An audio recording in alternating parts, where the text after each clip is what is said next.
what the 9 most terrifying words in the English language are. I'm from the government and I'm here to help. I'm dying to see what America's going to do to this. I'll use my favorite word again, clusterfuck, clusterfuck, clusterfuck, clusterfuck. To confuse the public about science, to confuse scientists about science. It's a trap! It actually is a trap. It's a trap!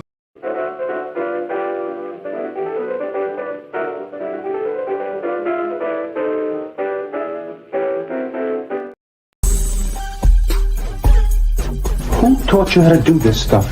You, all right? I learned it by watching you.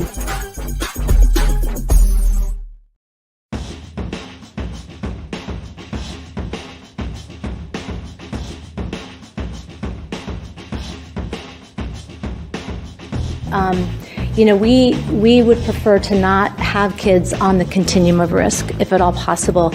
But we recognize that's not possible because kids are kids, and there's many, many, many reasons why they choose to do different types of things. I started saying that, we wish, at least from the FDA's perspective, that kids were not entering into the continuum of harm, but once they're there, how do we care for them? And, our messaging is prevention based, and so we're trying. We certainly acknowledge that teens are teens and that they are experimenters. If we get asked a specific question by a teen, either a direct message to us or via social media about the relative harms of vaping versus cigarettes, we try to be as clear as possible that if your comparator is a cigarette, vaping is less harmful. But vaping alone, especially if you've never been a cigarette user, vaping alone is not benign. And so we try to give them that frame of reference. And what I would say is kids are incredibly smart. I'm sure both of these gentlemen, I'm sure, see that. And they have a crap detector a mile wide. Like if we were to message proactively to teens that vaping is not as harmful as smoking, there are people on both sides of that argument, right? Mm-hmm. One is you could just give them the facts and let them make the decisions. The other side of the argument is then you're getting rid of all the protective factors and you're kind of giving them license to use. And so, we have not tried to tackle that directly in any of our proactive messaging. But when we get questions specifically in social or direct message, that's when we have that one-on-one dialogue. Right.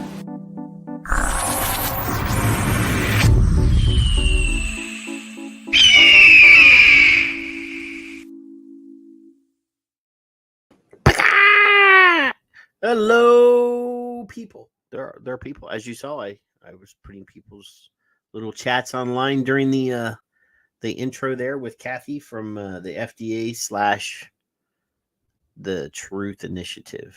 And how the hell is everybody doing? It's Friday. It's the last time you will see me for 2 weeks. 2 weeks. You get a week off. You guys can do whatever the hell you want to do next Friday night. Spend some time with family, your significant others, a bottle of booze, whatever. But I will be gone. I will be out of here. But hello and welcome.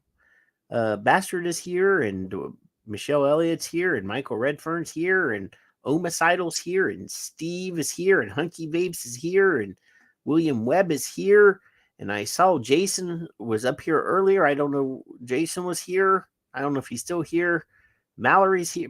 Everybody's here. All the cool kids are here. And even some of the uncool ones like Jason. But I don't want to be mean. But let me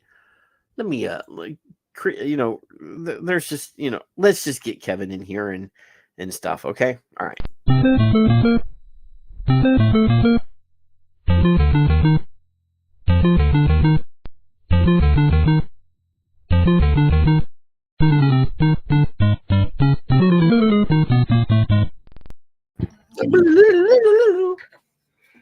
I'm not in a mood. I've never been in one.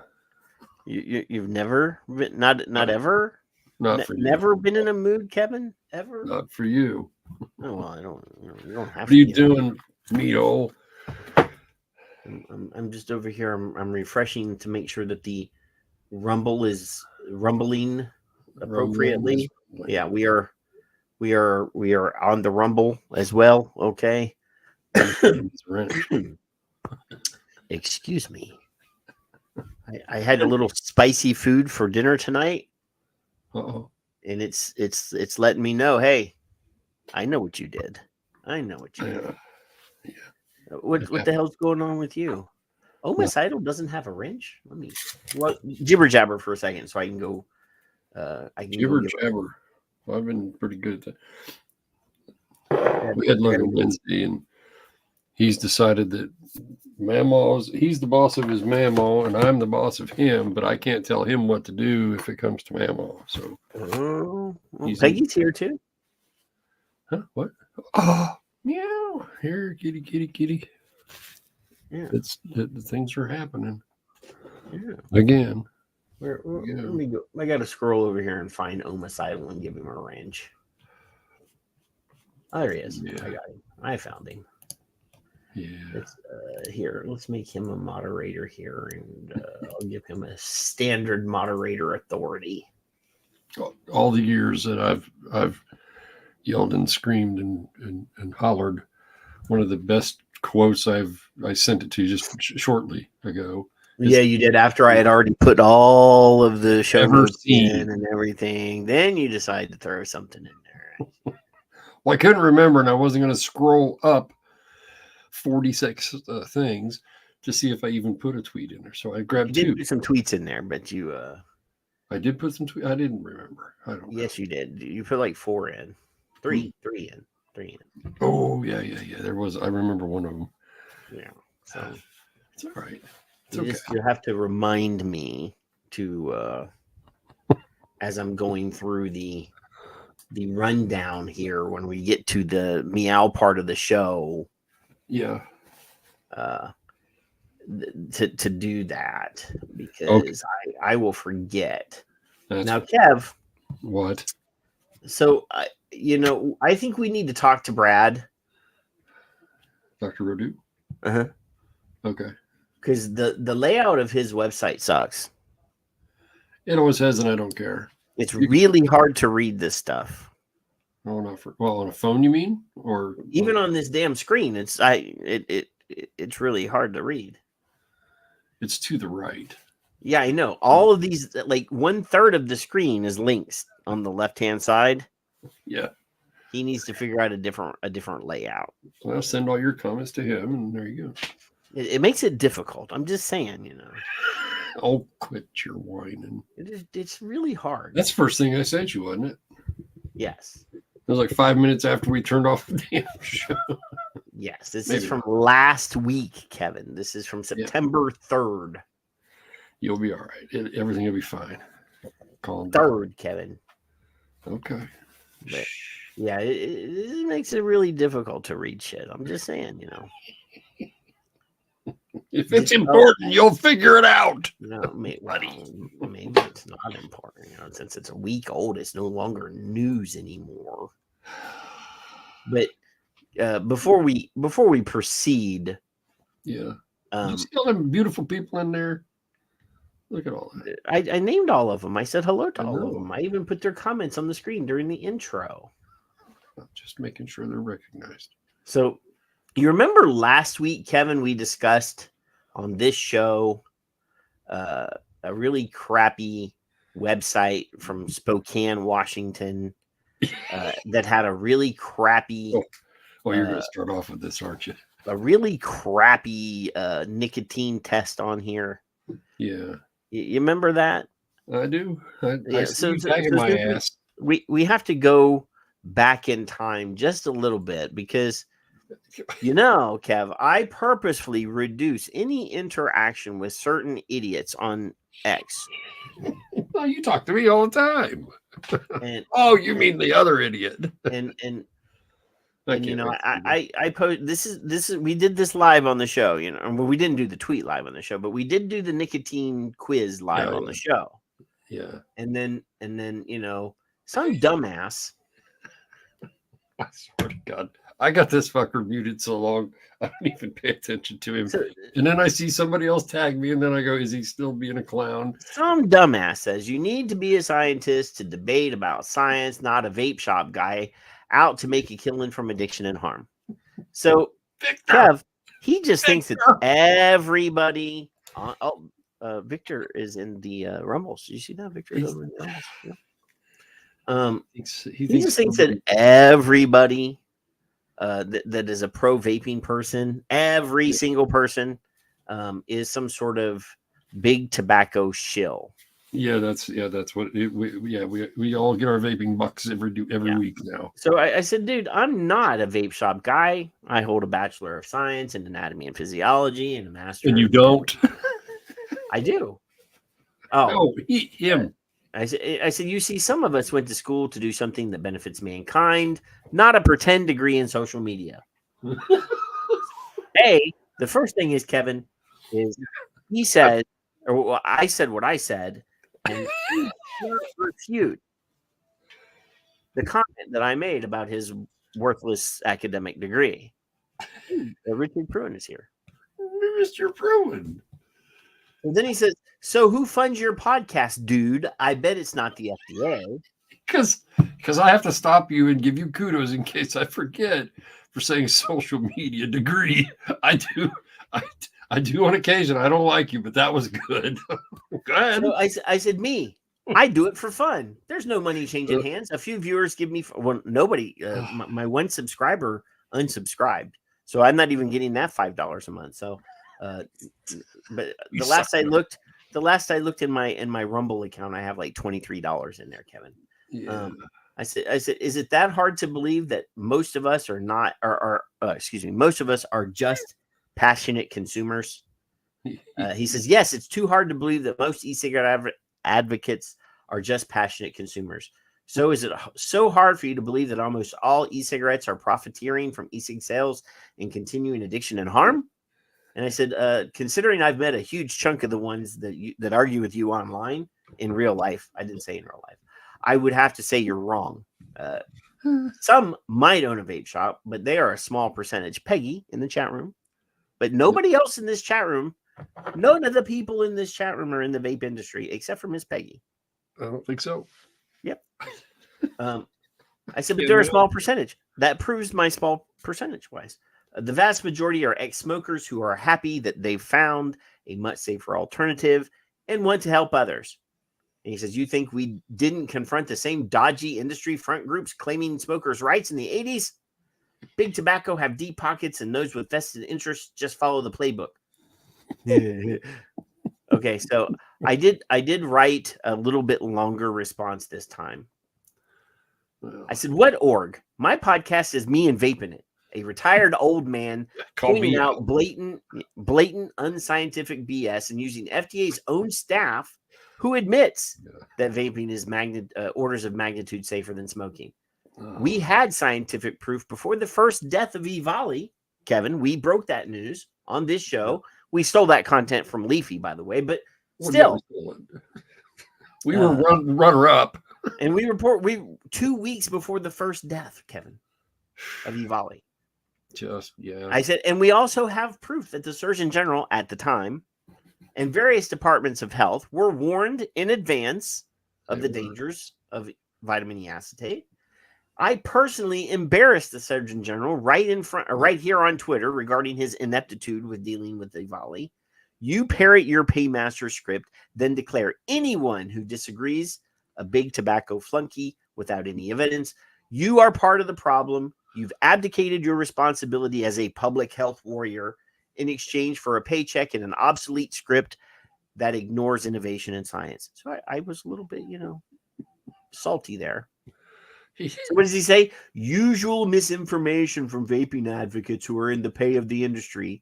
Why else spend time on a podcast and social media with the handle Vaping It? I'm not retired, and I don't get paid for my public health advocacy. That's the difference between public health and industry. Right. So then I had to point out that his resume is posted online. You don't get paid? Your resume shows that you are currently employed by the WHO in the area of tobacco or TB in tobacco control, and CPI in a range of behavioral change programs. You've also cashed checks from Vital Strategies, which is a political public health and name only front for Bloomberg philanthro-colonialism. Real public health advocates embrace harm reduction and meeting people where they are, not just failed drug war strategies that victimize the public. Clown. That concludes our clown segment for the evening. Well, then you popped in here. Yeah. But there is one reply somewhere. What, for me? No. Oh, Tim. Tim says, he owns your ass. Give it up to here does this shit for free, allegedly. Everyone else is lying. I just like that Tim said I owned his ass. Poor clowns. I don't understand if they must have like 2-hour breaks every day or something to troll people. But my thing is this asshole, Kevin, this guy is so intellectually inferior, so intellectually infantile, so stupid that he thinks that anybody that's passionate about anything must be getting paid. Yeah. I entertained him and I asked him what are the harms of nicotine, and that was like 2022, and he still hasn't answered that question. Now, if you're smart, you'd have already done so. Anyway, so Richard Pruitt in the chat room has invested a lot of his own time, a lot of his own money running the Nick Wiki. For everybody. Yes. But he somehow must be getting paid. Well, Mallory must be getting paid because she spends an enormous amount of time on social media, clearly posting shit. Every one of us is somehow in the employ of big tobacco. Yeah, well. And no one could love something and be passionate about something unless they're getting paid. Well, of course not. I don't know. It's a never-ending silliness with him. So until someone actually tells me he answers my question, then I guess I really don't have anything to say to him other than laughing at you. It kind of shocked me that you. I didn't know you were doing that till you tagged me. I didn't tag you. Oh, I did tag you because I put up we do a show together. Yeah. But of course, you since you have a vaping handle, you have a handle in your. You have vaping in your. That must mean I've got must $20 million in my safe over there. What other reason would there be for you to have the Twitter handle vaping it, Kevin? I was vetted very early on with this survey. Who are you? Where did you come from? What? I didn't even know why I was being vetted. I didn't know, why do I have to keep answering to you fuckers? Jeffrey's here too. So my question, really, what does this guy think he's going to get out of hopping on my timeline? Like, I didn't tag him. He must be stalking us, Kevin. He must be stalking me. He is, clearly. I don't know if he follows me or not, but for him to just scratch up my tweet and decide to open his stupid mouth. Yeah, I put tweets like I always do out. I always have. And then on occasion, someone under me will say something, and then I'll see this is an account you've muted. I've probably muted 5. I've never muted anybody. I've never blocked anybody. I can ignore. I can see somebody's name and go, "Oh shit, I'm not going to read that." So I don't do that. Just mute because I don't want to waste my time. But that will make me engage. If I see what he says, then I'm going to engage. I don't want to do that anymore. Yeah, unless he answers a question, which everyone else does. I'm not going to engage him unless he decides to pop in on my timeline. And then I'm going to smack his ass. He does it less than I know, I guess. But I thought it was hilarious that he didn't fucking refute that he has a stupid ass degree in social media. Oh, you get it. The courses that he teaches are, is developing public health campaigns. I'm air quoting that for social media. But Like, I'm not going to open his. The last time I checked, he had less than 200 followers. And then I looked, and a good number of his followers are us, our vaping people. And I'm like, why in the hell? Just unfollow him, make him irrelevant. Yes. I mean, of course, I will respond if he pokes the bear, though. And he did. And according to our friend, I drug his ass. That's what I wanted to know. That's right. I figure I will allow you to poke me, and then I'm going to ask my questions when you actually want to be serious. And then when you can't answer the actual serious question, then you're a piece of shit. It's okay. Just like almost all of them have done. I don't want to call somebody a piece of shit, Kevin. I want to have a conversation, but that guy's a fucking idiot. Like, he starts making pronouncement. Oh, you're a vape shop guy. I'm like, I'm not a fucking vape shop guy. Right.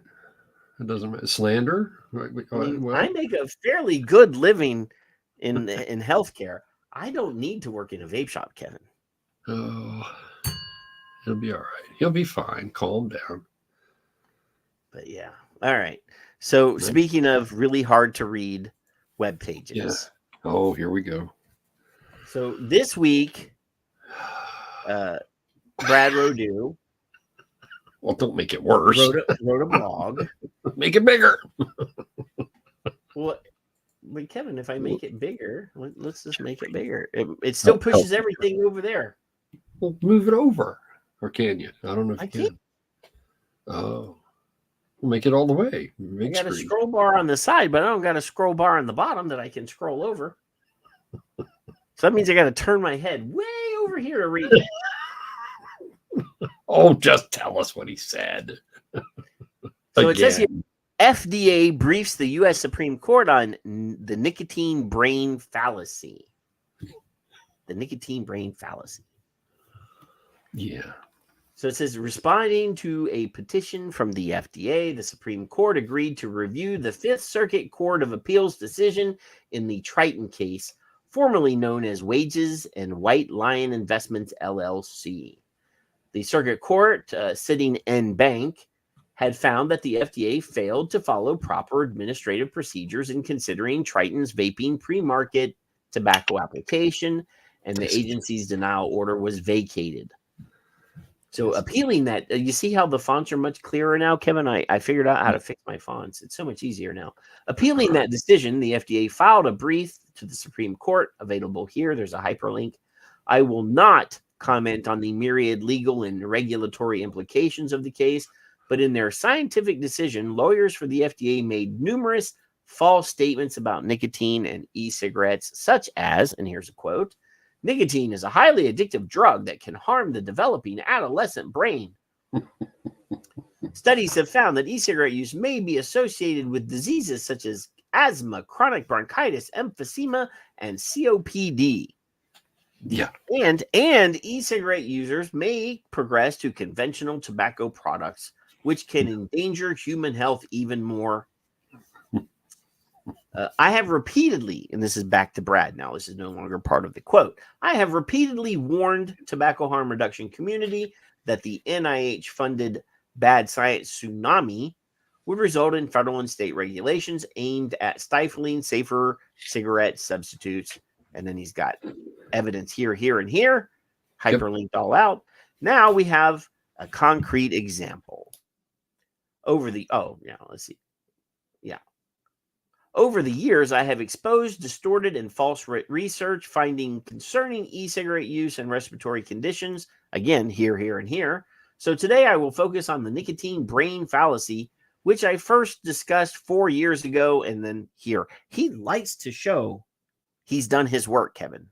Oh, he loves the hype. Yes. He loves to show that I did this and this and this, and here's my evidence. Blah, blah, blah. He does, I'm just saying. He's very thorough. Yeah, and now there's a quote from him. Mm-hmm. Let me be crystal clear. The harm in brain development federal officials talk nonstop about only happens in laboratory torture of mice. Now, we've discussed the methodology of these laboratory mouse experiments, Kevin. Yes. And Kevin, have you ever seen a tree that has no limbs? Well, pictures, I guess, probably. Yeah. So the genetic tree of the mice that they use for laboratory experiments, it has no branches. It is literally a narrow gene pool. And if these rats are not natural, they have been genetically engineered Lab rats. Yeah. To be as susceptible as possible, so that they can so they have very narrow gene pools. These animals are not natural. They come from tobacco control experts, and they're bred specifically for these experiments. So yeah, anyway, mouse studies are well known to be questionable value in predicting human effects. There's absolutely no scientific evidence to support the claim that nicotine causes harm to human brain development. So it is astounding that federal officials traffic in this false narrative. This nonsense is an affront to 34 million adult current smokers and 55 million former smokers in the United States, virtually all of whom started when they were teenagers. There is no evidence that their brain development was harmed. Kevin, what? Think how smart you would be now if you never touched a cigarette. Yeah. I probably would be in tobacco control. You would be smarter than Einstein. Yeah, exactly. And Einstein would be even smarter because he also smoked. I've had a meme since like 2015. Einstein's in the middle. You got the NASA guys. You got Gates. I'm sorry, Bill. What's the president there? Clinton. I don't include Obama Kennedy. or Clinton in the list of intelligent people, Kevin. I'm just giving examples of those who have smoked, among other people. Twain. There's 10 people around Einstein, and Einstein in the middle of what the little quote brain damage. Nicotine causes what? Mm-hmm. So yeah, the facts remain the same today, and still the unfounded attacks on THR continue. For example, the Journal of American Medical Association (JAMA) recently published a viewpoint authored by tobacco prohibitionist Robert Jackler. Jackler and Pamela Ling, criticizing Medscape for creating continuing medical education courses in tobacco harm reduction. They also attacked my design of the course content, complaining that my expert opinion conflicts with the CDC's claim that nicotine can harm brain development until about age 25. So, Kev, I mean, if we think about human stuff, just the human body anatomy, things like that. So the way they think is that something happens at age 25 magically. Things that would harm you before you're 25 no longer harm you. Right. It's a miracle. It's a fucking miracle. So that when you turn 25, a switch gets flipped in your brain. Well, I think it's actually the 25 harms and 364.999 days. I think it's just about 26 when it actually occurs. But a switch magically gets flipped. Yeah. And what used to harm you no longer harms you. It's like one day you're Clark Kent, and the next day you're 10 foot tall and bulletproof and you're Superman. Well, the say no to drugs thing, to me that says until you're 25 you can consume all the nicotine you want and you'll be fine.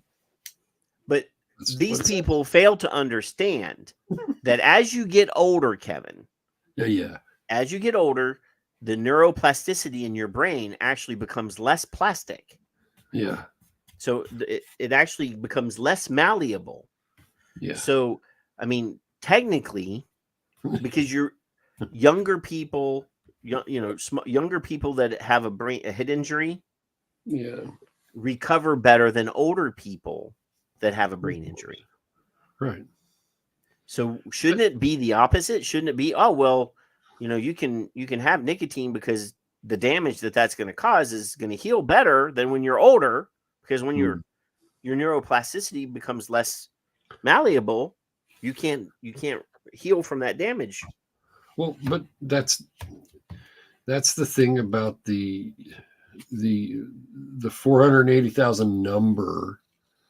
I'm not saying smoking doesn't cause things. What I'm saying is they want you to repeat forever certain things. Nicotine's addictive. It harms nicotine. Nicotine harms the brain. 480,000 people die a year. They want your brain, good or not, nicotine infested or not, to repeat their, what is it, the mantra? Is it their slogans, their whatever their lies are called? The narrative that they want to have is always that. And I've seen people on Twitter, especially early on, stop saying those things, this thing or that thing, because that's what they want you to keep repeating. At first I was like, I don't know. Well, then I, instead of repeating it, would question it. I changed the way I tweeted for some things and go, well, if it's 480,000, like the CDC the other day, imagine, Bob not losing his life. If you'd have been honest with him 10 years ago, maybe he would have lived, rather than go with what they've said, because it just pisses me off. But here's the thing, Kevin. We have us in the community here. Air quote the word community. We've been following these stats for years, so we know that cigarette smoking has significantly dropped. Yeah. Right. Mm-hmm. So shouldn't the number of tobacco-related deaths? I mean, obviously there was a huge there was a huge percentage. Mm-hmm. A lot of population smoked, and those people are now aged, mm-hmm. and they're dying off. They're our age and dying off, yeah. Well, yeah, and even older. I mean, mm-hmm. smoking, the generation before my generation smoked at higher rates than my generation smoked. Yes, absolutely. So now, Kev, we know the statistics show that people with lower education mm-hmm. and less money smoke at higher rates, right? Yeah. Sure. So wouldn't we also assume that those people have, less access to healthier food, to healthier, to medical lifestyle choices, right? Thing. Multiple. So couldn't we also say that those people that are also dying of heart attack and stroke mm-hmm. and things like that could be caused by cigarette smoking, could also be caused by them eating roast pork every day, or perhaps. So here was an example of this, and have less access to good health care. This was one example this week. The FDA tobacco goons said smoking causes. I didn't do that to give you dramatic effect. My throat hurts. I thought you were going to just cop up a fur ball. Smoking, meow. Smoking causes. Now, there's a difference between may, could, and might, and then it says causes. So, see, there are people, it's not a modal thing when they say causes type 2 diabetes. Well, how do non-smokers and never smokers get type 2 diabetes? So it's a blatant fucking lie. They're just adding it in. But what you just said goes right to what you just said. Yeah. Literally. I mean, the choice to smoke is probably the same person that chooses to drink, high sugar drinks. And it's a multitude of choices. Right. So, no, fuck you. That's not what causes it. I haven't had a soft drink since I had my kidney stone, Kevin. I don't often drink. I haven't. When I was a kid, we got like one Coke every Sunday, like on Sunday. That was like go to church, get a go out to lunch, have a soda. That was it. No more soda. But I also haven't had iced tea either, which is really killing me, Kevin. Because I am a Southern gentleman, and we drink. Well, you're Southern. I don't know about the rest, but we drink iced tea where I come from. I'm not that hot. Not that hot English bullshit. I'm talking about good Southern iced tea. You leave our friends over there alone. And I'm pointing at Richard because he's the only Brit that's in the chat room right now.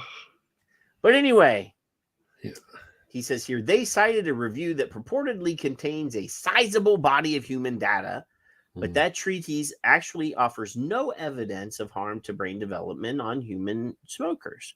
No. The fact that no study has ever demonstrated that human brain development is harmed by nicotine. It is a travesty that bad science and fraudulent claims against tobacco harm reduction have persisted for so long. No court, including the Supreme Court, is likely to end the onslaught of misinformation that remains the hallmark of a powerful government-funded tobacco prohibition movement. Mm-hmm. So my thing is, Kevin, isn't that same public health organization that he's talking about, the government-funded tobacco prohibition organization, and all the bad science and fraudulent claims, didn't the head of that organization get handed a report? Didn't he claim that he was going to be battling health misinformation while he was the head of health and human, or not health and human services, but Dr. the head of the FDA? Yeah, Caliph, Gomquat Caliph, yes. Didn't he say that? I'm pretty sure. Oh, yes. I heard him say that, Kevin. But Patrick, once you've set the pattern, they're never going to admit certain things. They will never, ever discuss what Brad has discussed. They're not going to do it. We'll be dead 50 years before they go, yeah, we lied. Let's move on. And that'll be it. Nobody will care. Well, I don't want, well, I do like bringing this up. Let me see if I can find it real quick, Kevin. Okay. A few years ago, when I was publishing a little magazine. Oh, the nicotine thing. Oh. I wrote a little 1984-ish nicotine, the Department of Nicotine Protection memo. And I'm trying. It's normally here on my desktop. You look for that. So, nicotine's bad. No nicotine. No, don't smoke. No nicotine. Children, brains. Oh, here's some nicotine patches, gums, lozenges, and Mitch Zeller himself said, "What can be so safe that you can get something without a prescription?" So you've got Mr. Pruin, Nicotine Wiki, right? You've got Nicotine is Not Addictive on my pinned tweet. You've got about 4 or 5 or 6 other blogs like that in my blog. And you've got the Nicotine Challenge that I proposed to the whole world 6, 7, 8 years ago now, I guess. And nobody still, to this point, has given it to me with the criteria that was provided yet. So I'm still waiting. It's still open. There's no more donations, but there you go. Did you find it?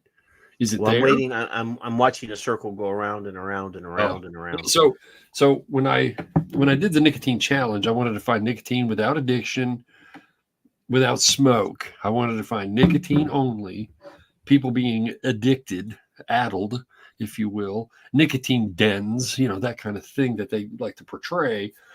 And it was there was about 8 or 10 stipulations. I'd have to literally read it to remember them all, but there was certain criteria that had to be met by someone else who gave me that criteria, along with a couple of thoughts of my own.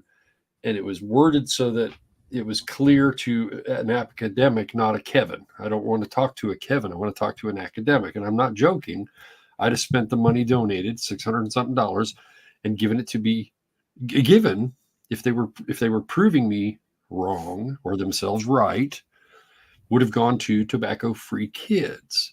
Mm-hmm. Now, I wasn't sure, Patrick, really. I'm not that smart. Remember, Chucklehead said I'm a chucklehead. So I did that, and then it went to Dr. Farsalinos. Well, it went to ecigaretteresearch.org through Dr. Farsalinos. But yeah, that's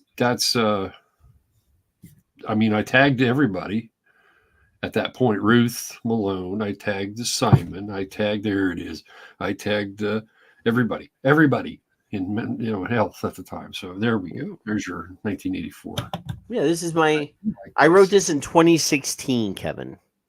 Yeah, Dr. Fagerstrom. Oh. So I hypothesized that in 100 years in the future, it's less than 100 years now, but 100 years in the future, this is March 30th of 2116. There's a governmental agency called the Government of Nicotine Control, the Department of Nicotine Control. Well, yeah, of course. And it just happens to be at the same address in Silver Springs, Maryland, as the FDA. And this is a memorandum.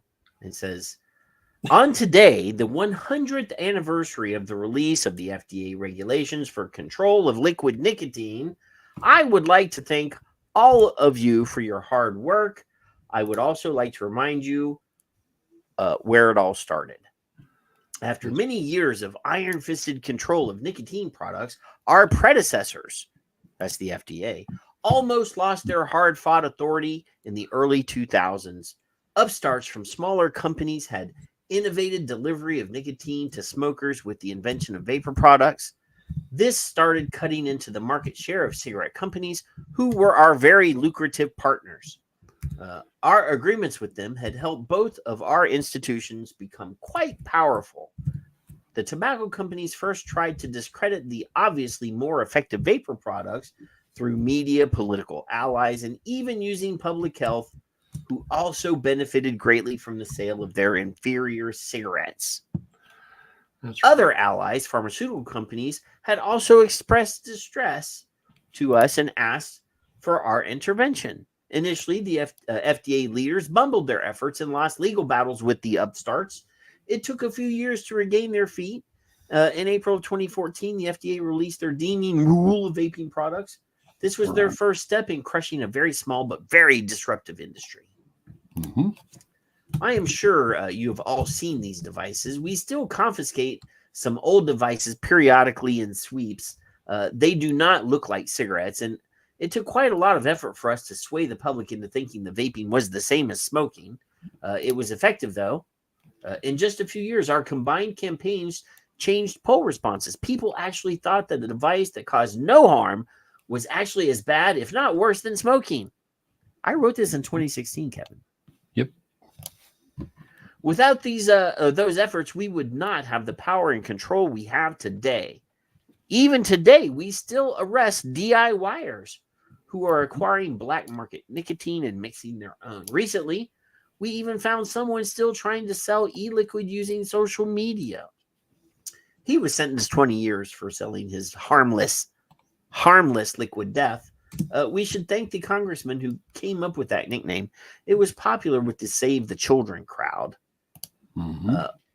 Once the final rules were approved by OMB, the FDA was able to rapidly implement an insurmountable system for product approval and criminalization of the product and sale of vapor products.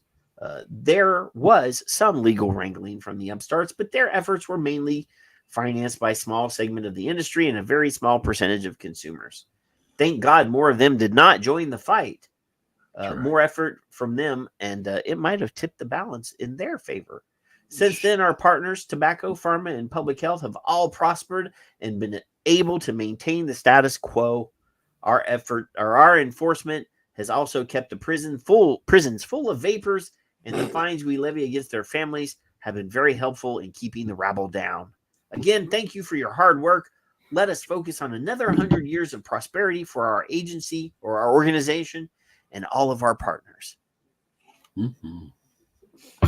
So even in 2016, several of these predictions that I made were far out into the future and have come to pass, Kevin. Especially the switching in people's opinions on whether vaping was safer than smoking. Yeah. But I do like to trot this out every once in a while, Kevin. It is one of my most favoritist things that we published in the magazine. Yep.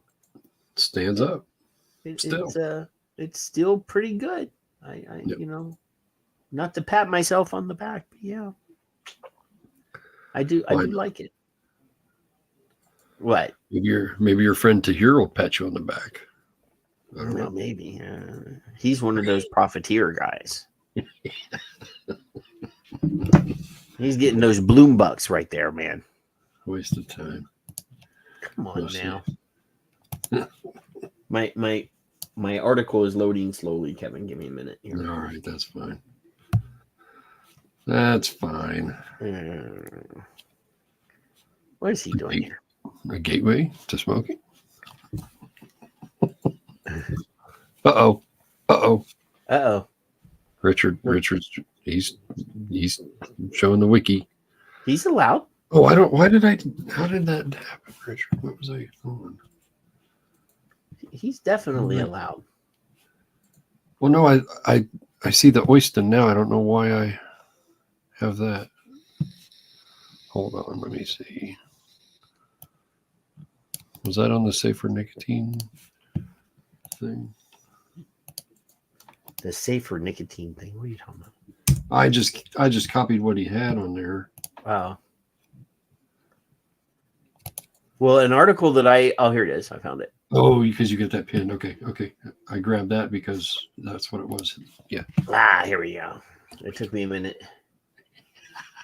This is sometimes when you copy a link out of the Facebook Messenger.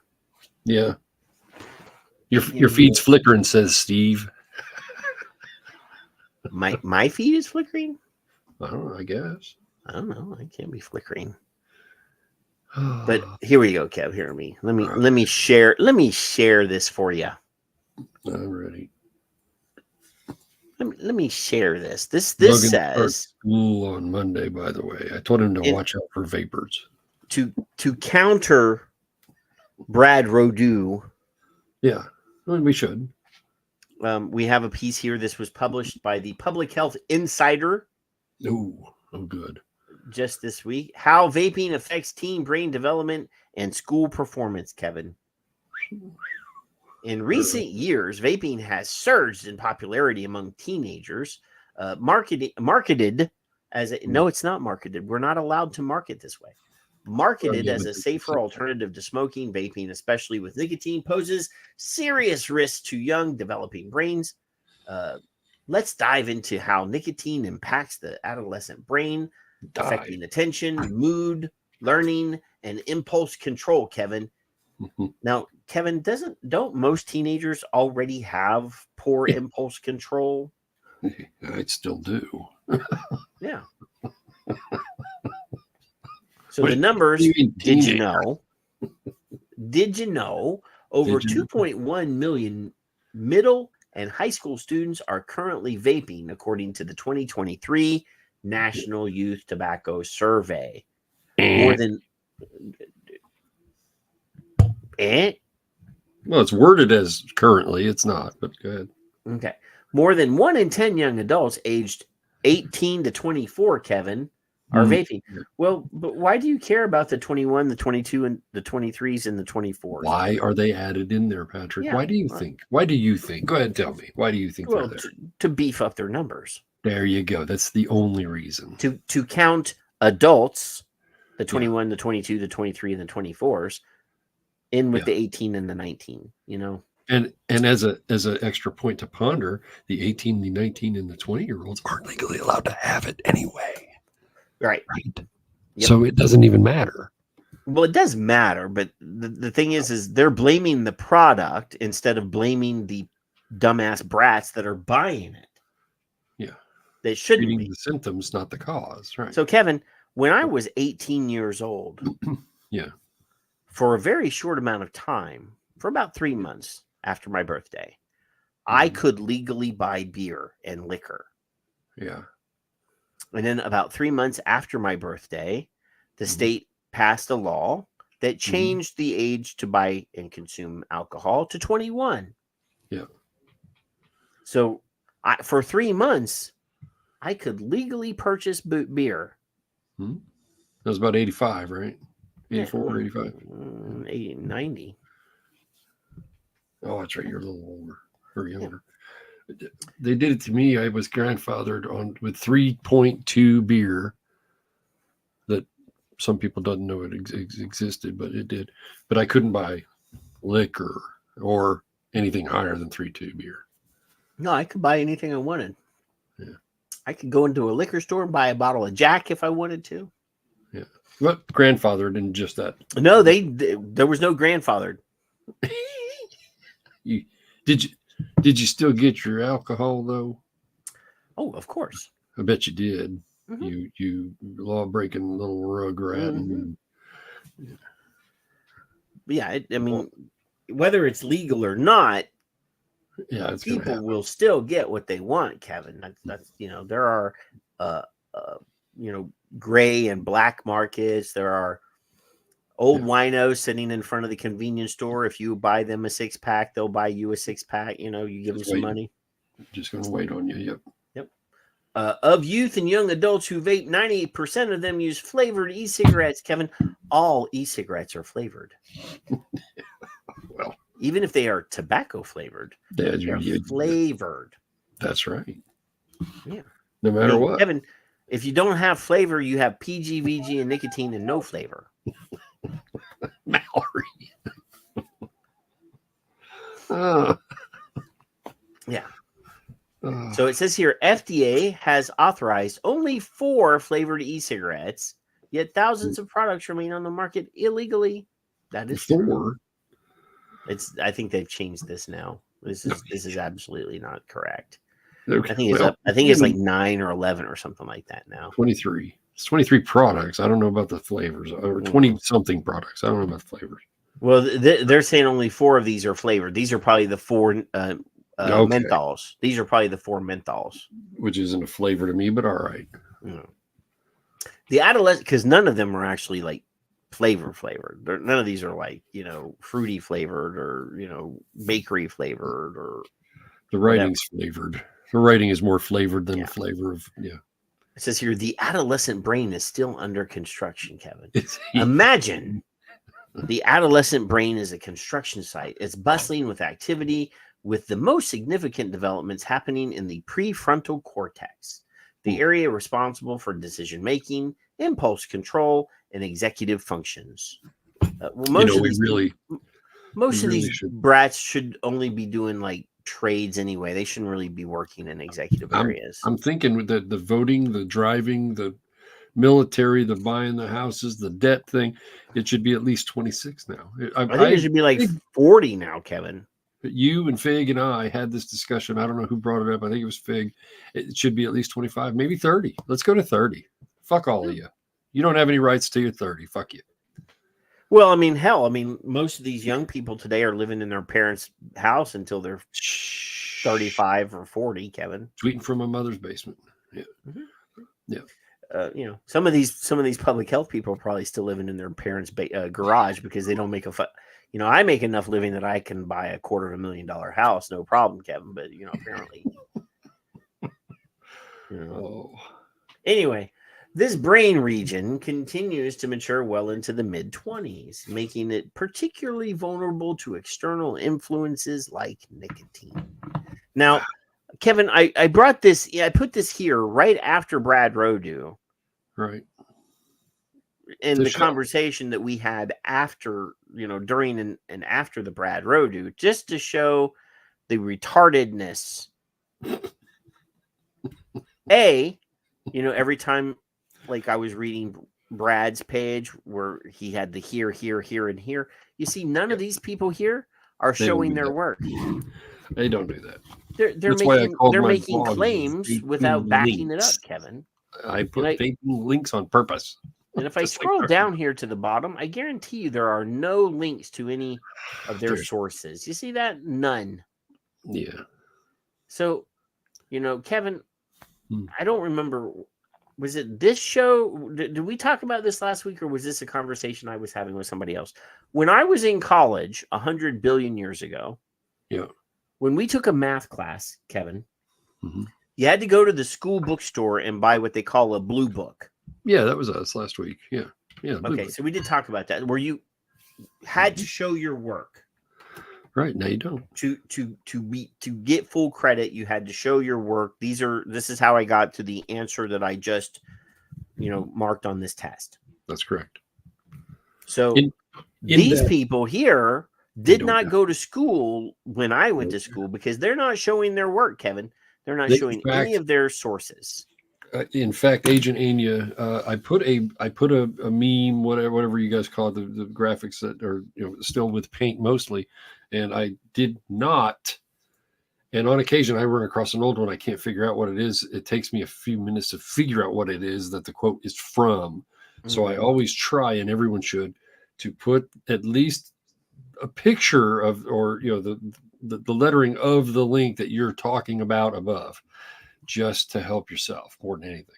But well, I think it lends a little bit more credibility to your to your constructive criticism is easy for me to take, and whatever you're is always easy. Whatever you're writing, the best blog that I ever wrote when I was with, in my opinion, I should say my favorite blog that I wrote for the Vaping Militia when we had the vape, and I had to actually go to the Wayback Machine to get it because it was gone, and I no longer had access to it. So I don't have access to the website anymore, but I do have a PDF file of my article because I dug it so much. And it was a piece that I called Addicts and Junkies. And it was all about public health's addiction to tobacco taxes and the state's, addiction to tobacco sales. Yeah. So, I'm just going to run through this real quick, Kevin. And I did all the math. I have all the math here, Kevin. So it says in 1998, the attorney generals of 46 states, as well as the District of Columbia, Puerto Rico, and the Virgin Islands, entered into the Master Settlement Agreement with the 4 largest manufacturers of cigarettes in the United States. Not all tobacco companies were signatories to the Master Settlement Agreement, Kevin. Nope. Now, several of them have voluntarily followed suit. But, out of the kindness of their hearts. Yeah. So this agreement set up restrictions on marketing, instituted labeling requirements, and levied massive punitive awards to the states to be paid by the tobacco companies.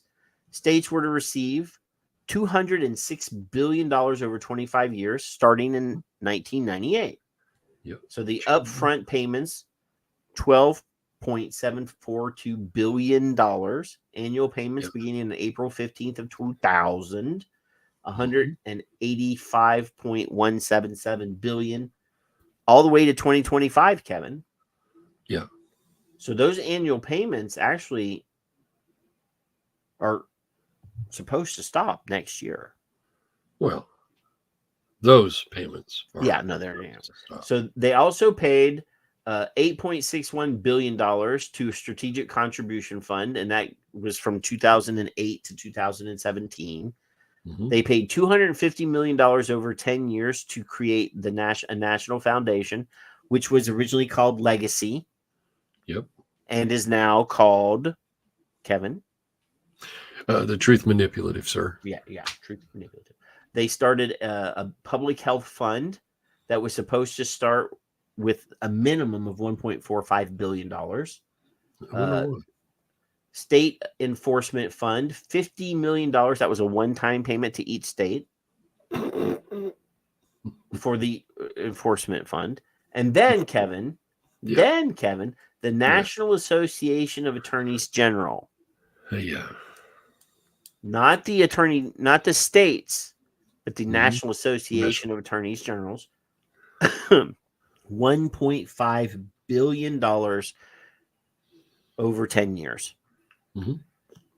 So, again, the Master Settlement Agreement was criticized by many anti-smoking advocates for giving the tobacco companies protection from future actions.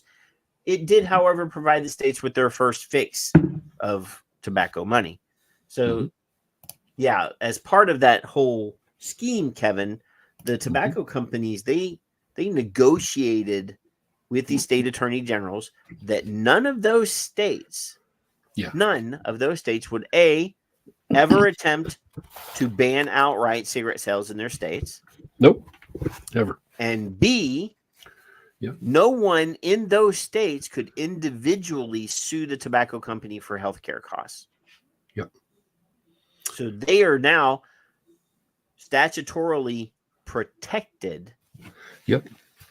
Because the state took all that money and didn't put any of that money aside. Now, a lot of people are like, well, shouldn't that money go to paying healthcare costs to people that smoke? Nope. There's absolutely nothing in the master settlement agreement that requires that money be spent on any health related stuff to try to lower the smoking rates of youth. Now, that's a suggestion, Kevin. That's not. It is. Yeah, there are suggestions in there. The link that I just gave of me is actually a smart-ass comment to the people in the nicotine developing brains, but it shows your 91 through 2011, not every year, but 91, 93, 95, and so on. So in 91, this was settled in 88. It's 70, 80, 88, right? So 27.5 high school smoking. In 93, it was 30. In 97, no, 90, it was 98, Kevin. Oh, 1998. Okay, so in 97, it was 36. In 99, it was 34. In 2001, it was 28 and a half. Anyway, so the new smoker theory that they always have, you're going to create, the tobacco companies are creating new smokers. The government wants new smokers. That's what they want. Yeah, no. Steve, you are correct. The states agreed not to ban cigarettes. The federal government did not. However, up until the mid 1900s, the one tax, that federal tax that brought the government into the black was tobacco. Civil War. From the beginning of the United States until the first tax that was ever levied in the United States, federal tax, the tariff, was on tobacco. And that is the first tax to bring the government's operating fund into the black. The federal government will never ban cigarettes completely. No. Never. They like that money too much. It's never going to happen. They may say, "Oh, well, we want to. We're going to ban menthol." But you see, every time they try to ban menthol cigarettes, the government backs down because they have no intention in doing it. It looks good on paper, though. Yeah, it does. So, yeah, like all junkies, the first taste gets them, to keep coming. The smoker in this case is the poppy that big tobacco harvests and sells to their junkies, the states. In 1998, the average cost for a pack of cigarettes was $1.95. After the MSA was signed, that price rose to $2.45 to offset the loss of tobacco companies. So the tobacco companies didn't lose any money, Kevin. No. They just raised the price of a pack of cigarettes so that they would get the same amount of money. And there used to be, and there is no longer, even on the Wayback Machine, because I looked for it the other day. BJ Cunningham, I think, is the name. I don't know who he is, so forgive me for that part. I think he's anti-tobacco, but he said, and maybe he's something else. He said the government sells cigarettes. The tobacco companies are glorified tax collectors, and I'm not quoting that specifically, but something to that effect. The consumer has paid all this. Yeah. So, and they even said it when they raised this was the largest increase in wholesale tax on cigarettes ever. Yep. And the quote here is right from their attorneys. The cost of the accord, the MSA, would be borne by smokers. Yep. With the sudden influx of the first installments paid to the states from the MSA, states found themselves with higher cash flows. There's no language in the MSA that instructed the states on how to spend that new money. So the states did what they wished. They put it into the general fund and they spent it. Every state used most of their MSA money to shore up their budgets. But like every junkie, that first fix was just a taste, and the states wanted more. There has been a federal excise tax on cigarettes since 1862. At one time, this was the main source of federal income. That's what I was talking about. States added excise tax over the years and increased those over time to add money to their budgets and to increase smoking, to decrease smoking rates. Increasing them is in an effort to motivate people to quit. They quoted studies that showed that sales of cigarettes decrease in retaliation or in relation to increase of cigarette taxes. The states continued to reap the additional monies collected and increase the tax to shore up their money fix. So as people quit smoking, they just raised the tax more so that they would make the same amount of money. Because it's a Ponzi scheme. Yeah. It's literally a Ponzi scheme. Yeah. So like any junkie that the states do anything they can to get more. They take money from their constituents, think that should go to education to help people quit smoking, use it in whatever manner they want. The CDC makes suggestions each state in the amount of the MSA money that they should use on smoking education and cessation programs. And this was in 2016 or so. Yeah. 2 of those states actually meet that suggested amount, and it's usually less than 2% of the total amount. Tobacco Free Kids has a beautiful statement every year showing what they don't spend. I love it every year. Yeah. The vast majority of states spend less than 5%. Oh no, yes, less than 5% of the suggested amount. Yep. So the suggested amount is like 2% of the total amount, and most of the states spend less than 5% of that suggested 2%. Some states are just recreational users. Others are full-blown junkies, Kevin. Oh, no, this is in 2014. In 2014, it is projected that the states will collect $25 billion in revenue from tobacco settlement and tobacco taxes. They will spend only 1.9% of it, and this is all the states combined, $481 million on programs to prevent kids from smoking and to help smokers quit. Those numbers are sad and pitiful. The CDC even tried to have an intervention and called the states. We understand that this is from Thomas Frieden, by the way. We understand that there are several financial pressures, severe financial pressures, and they have taken they have difficult choices to make. The CDC director, blah, blah, blah, Thomas Frieden said, not investing in tobacco control is not only penny wise and pound foolish, but it also is costing lives. So the reason I brought this up, Kevin, was because down here, I put all of my sources. Yes, as you should. Now, I promise you that most of these are probably dead links now because the web's, but at the time, I put all of my link. The only reason I showed this, other than it's my favorite thing ever, but one of my favorite things ever, but was because I showed my links. And even at the time when I did that, Kevin, on the website, I remember people leaving comments saying how awesome it was that I actually did put the links in so that they could confirm that I wasn't making shit up. I'm a toot my own horn, hence the blog's name, Vaping Links. Yeah, because links. So please keep smoking. We need the money. The generation of new smokers is a bullshit story. Yeah. And please keep smoking. We need the money. The average age is 11 still, to my knowledge. I don't know if it's changed. It may be one of those myths that they want me to repeat. 11 years old for cigarette smoking. The first try. I was 9, but no, you were like 3. Come on, Kevin. Right. So, and it's illegal to obtain and purchase, but they still get. So, yeah. I'm not going to get into the rest of that because I know you've got links that we're going to talk about. But. Yeah. So for our friend that's currently in the UK, who's in the chat room, Richard, yes, Professor Anthony Milton has written a letter to The Guardian.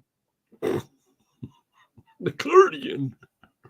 And he says vapes are addictive and should only be sold on prescription. Yeah. Michelle Elliott, they're discussing that in the I didn't realize tobacco. Yeah. So it says here, Professor Anthony Milton says people who vape should be regarded as drug addicts, and doctors should do all they can to wean their patients off of them. Mm-hmm. I was interested to read your report in the BMA recommending that vapes should only be available over the counter, and there's a link. It should go further and recommend, as has happened in Australia, that vapes should only be available on prescription. It must not be forgotten that the reason vapes were introduced was to wean tobacco smokers from their habit it was recognized that the products of tobacco combustion were the main cause of lung cancer. However, this did nothing for their addiction to nicotine, which is the main reason why they smoke. Nicotine is probably the most addictive chemical known to mankind. Far more so than heroin, Kevin. There's the things that they want to have people repeat. Right there. Yeah. That's it. So Festus has also joined us in the chat, Kevin. Uh-oh. It affects the nervous system and produces addiction, and also affects the cardiovascular system, increasing the risk of heart attack and the release of hormones. Yeah. Thus, all vapes that contain nicotine are addictive, and people who use vapes should be regarded as drug addicts. What is alarming is that younger and younger children are vaping, thus becoming addicted to nicotine at a much earlier age with unknown future consequences, Kevin. That's right. Also alarming is that the propellant that is vaporized contains a number of chemicals such as propylene glycol and flavorants. One has no idea what happens to these chemicals when heated to about 200 degrees Celsius during vaporization, and what is the long-term effect of these on the lungs and other organs after, say, 40 years. So vapes should only be available on prescription, and doctors should do all they can to wean their patients off of them. That's right. And then he goes, I hope you appreciate this article before you move on. Oh no, this is the Guardian here. This is Professor Anthony Milton, Emeritus Professor of Pharmacology at the University of Aberdeen. One man's opinion. Richard, is the University of Aberdeen, is that like a prestigious college in university in the UK? I bet it ain't. You've already said garbage, so it doesn't matter. I mean, I just hope that people aren't spending a whole lot of money going there, because this guy's a moron. Well, I've said in the chat for everybody to see, cigarettes are so safe you don't need a prescription. So yeah, but it's so addictive, Kevin. It's more addictive than heroin. Yet the FDA is suggesting that people use a phone app. Right. Here's some nicotine to help you quit your nicotine habit. I don't imagine. I mean, if I go to any heroin addict and say, hey, you know what, download this app on your phone, it's going to help you break your habit. I just can't bring myself to fucking. I mean, I often wonder, do these people that say this nonsensical stuff, do they actually listen to the words that are coming out of their mouth? They don't do the research. Well, they don't know enough. They just, regurgitate what they. I mean, this is a doctor, a head of a school of pharmacology, Kevin. This is a guy that should know his stuff. You remember the Three Stooges? They'd go boink in the eye. That's what these people need. They need boinks in the fucking eye. That's what they need. So go start boinking people in the eyes. That's my suggestion. Oh. And, last week we talked about how they did this, they released that information that said that the kids that vape or use nicotine are more likely to develop depression. Yeah. And I actually reached out to my homies and scientific friends to debunk the nonsense. And Charlie wrote a very long and eloquent post. Oh, I missed it. I missed it. Yeah. So this says depressed teens twice as likely to vape, says study. Mm-hmm. Now, Kevin, this says that they were depressed first, and then before the horse. Wow.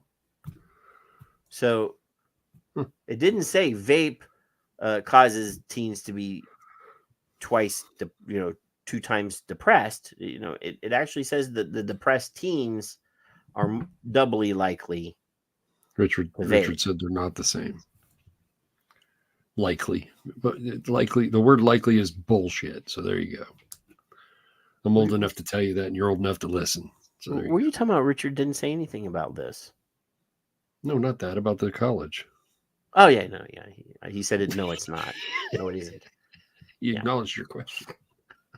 Yeah, but you were interrupting me, and you mixed your likely. But anyway, depressed teenagers are twice as likely to vape as other youngsters, according to a new study. So we already know that people seek out things that make them feel better. And we already know that nicotine is a stimulant, and it's also a neuroprotectant, and it does regulate mood. So, scientifically, I don't disagree with that first sentence. So does coffee. Well, yeah, but it's the same. It's also caffeine is a stimulant. Similar responses in the body. It's like they're sisters. It's like me and you and Fig. Yeah, me and Fig. There you go. Yeah. The findings highlight a critical need for mental health support to stop adolescents taking up the increasingly common habit, says health experts. The study of vaping among Australian high school students found that those who report severe depressive symptoms were more than twice as likely to have tried e-cigarettes compared to those reported with no depressive symptoms. The findings published in the Australian and New Zealand Journal of Psychiatry revealed overall higher e-cigarette use among those with poor mental health, including severe depressive symptoms, moderate and high stress, and low well-being. Kevin, we already know, that 60% of all cigarettes sold are sold to people that are, neurodiverse. Depressed people fall into that category. So there, I know. We knew this. Mm-hmm. Yeah. The research team surveyed more than 5,000 year 7 and 8 students from 40 schools in New South Wales, Queensland, and Western Australia, creating one of the largest data sets of adolescent vaping currently available. Of the 5,157 students who took part in the study, 8.3% reported having used e-cigarettes before. E-cigarette use was also 74% higher among students who reported moderate stress and 64% higher for people who reported high levels of stress. Kevin, how stressed? I mean, I don't remember being stressed. I mean, we were poor white trash when I was a kid, and we didn't even have like a lot of stress. Right. Not compared to what I have now. I had some I'm not going to get into, but yeah, it's comparable, I guess. I mean, we were happy kids. We were out playing and doing shit. And as we got into our teen years, we were, causing trouble and doing other shit. But I don't recall being like, Well, since I was 3, I've been smoking. So, that's, controlling some of that, I guess. I don't recall like having any major, depressive events, suicidal ideations or anything like that. And I know that there were kids that did. Not in that form for me, no. No. Not that specifically, no. I mean, there were, when I got told no once in a while, I might be like pissed off for a little bit, but You shall. Vaping links, good to know if I need lipstick. I think if you're gonna, she's so sweet. If you're gonna stress children out by threatening to strip search and beat and that's to their heads, I imagine there are some things that may make those children go, "Jeez, what's going on? I'm stressed." So yeah. E-cigarette use. Yeah, I read that one. Vaping was also 105% higher for students who reported low well-being compared to high well-being. How would you even measure that, Kevin? I mean, how would you even know that as a child? I mean, how do you ask a kid how do you report that? How do you ask? Yeah, exactly. Good point. How is your well-being? And would a kid even understand? How's your well-being today? I'm He'd say, "I don't know." I'd be like, well-being? What are you talking about? Well-being? I mean, he told me it was awesome, and it was crazy that he could spend the night a couple nights ago, though. Awesome and crazy. Huh? Awesome and crazy. This is crazy. Well, I mean, so your wife is awesome, and you're crazy. Well, no, I'm old. She's crazy. That was a quote like 3 weeks ago. Yeah. But anxiety symptoms were not associated with e-cigarette use, Kevin. No. The data were drawn from a survey within the Our Futures Vaping trial, the first clinical trial of a school-based e-cigarette prevention program in Australia. The trial aims to test if vaping uptake can be prevented among Australian adolescents. Dr. Lauren Gardner from the University of Sydney's Matilda Center said, I'm thinking that's probably Matilda Center, said, there's a lack of data on the links between adolescent vaping and mental health, especially in the unique Australian context. How unique are Australian teenagers compared to British teenagers, or to how are they more unique than kids from other places? I don't get that. I don't know, but I have a link. I'm pretty sure teenagers are teenagers. Truth Initiative says that nicotine helps depression, along with Richard's site, and Dr. Gardner has given us this. We already know, so they can all piss off. I mean, Kevin, every one of you. We have a 2-hour rock and roll, the best show ever. I don't care how many vaping shows there are. The 2 hours of Richard and Skip on our show talking about their experiences. Oh my God. I learned shit and I didn't know shit. Any other vaping show that's ever existed out of the fucking water. I don't care if you like Grim Green or that Bogan guy or what was that other Rip Trippers or Phil and Demi. That 2 hours. That 2 hours is the best vaping content that has ever been produced, and I don't give a shit if I piss any of those other people off. And we didn't even do anything. You and I didn't. No, I mean we just talked. We didn't do shit. They did and ask questions, and they just answered questions. I mean, we're it's kind of what we do. That's sideline babblers. If you disagree, then do that, and if you don't, you can disagree all you want. But that was I don't care who you are. That shit is of all the hours I've spent with you, those were the two best, or three, whatever. I will never disagree with that, Kevin. And I have, I'm proud of it. I might just rebroadcast that automatically tomorrow morning. I might put that on this thing. Do it next Friday. Do it next Friday too. Oh, I could.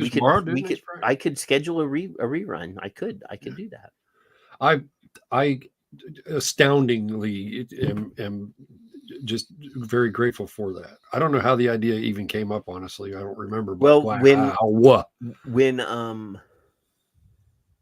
when Nancy asked us if we would participate in their scope thing, and I said yes, we'll participate. Matter of fact, we'll do a block every night for the week. Yeah. Remember that, Kevin? Yeah, that was part of it. Yeah. Yeah, we did that. We did a show on the A to Z of harm reduction. We did a show on neurodiversity and nicotine. We had Phil and Demi on one show. Yeah. We had some South American vapors on one show. Richard and Skip, if she ever comes in and listens, the ability for you to I'll use I don't think you guys consider yourselves this, but bravely explain your situation. A lot of people couldn't or wouldn't, and for that I'm always going to be grateful for it. There's no way I can express enough gratitude for that. So you can eke all you want. It was awesome. Yeah. I still don't like Patrick, but yeah, that's fine. But speaking of like stress and kids getting to not being able to deal with stuff. Mm-hmm. I got an X over there. I got an X. Okay. This is from Singapore, Kevin. Is it a caning? Are they? All right. Yeah. Yeah. It says here, teen attacked for allegedly filming and sharing video of schoolmates vaping. I refused to click on that fucking thing because I didn't want to see it. But all right, I'm ready. We're not going to play the video. Snitches get stitches, Kevin. But that's what tobacco control wants you to do. They want you to tell. This is a teenager who was vaping or who was filming his friends or classmates, and snitches get stitches, Kevin. The government has been clamping down on the sale and use of vapes in Singapore. I thought it was already illegal in Singapore, Kevin. I thought so. They were caning them and fucking. Not only that, but like if you fly into the country, they're confiscating whatever you have, Yeah. Yeah. And here's a possible reason for that. On the 29th of August, the eve of Teacher's Day, a 15-year-old student was sent to the hospital after being allegedly attacked by her classmates who accused her of sharing a video of their friend vaping in the school toilet. They didn't have any vape sensors and video cameras, apparently, Kevin. Clearly.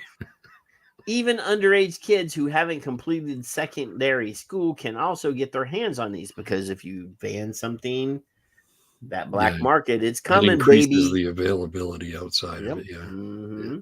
In an interview with the Straits Times, student claimed that she was walking home with her friend at around 10:40 a.m. that day, as they were dismissed early for the school holiday, when they were stopped by a fellow student who brought them to a void deck nearby. I don't know what that a void deck is, but it must be a blanket area or somewhere where nobody can see you. When they reached the void deck, they found a group of their schoolmates waiting, and they demanded to see the student's phone. After she refused, the group then seized it from her. Subsequently, the duo were dragged to a multi-story car park, and the student was slapped multiple times by a female schoolmate as she refused to unlock her phone. According to her, her friend left the scene after being told by the group to leave. Now, this is not a good friend, Kevin. Well, no. But bullying is a common thing in the theming of the tobacco control world. Like in Florida, they were encouraging bullying, period. So The schoolmate who had slapped the student continued doing so until her spectacles flew off her face and almost broke. And she added that the schoolmate then started punching her, including her nose and lips.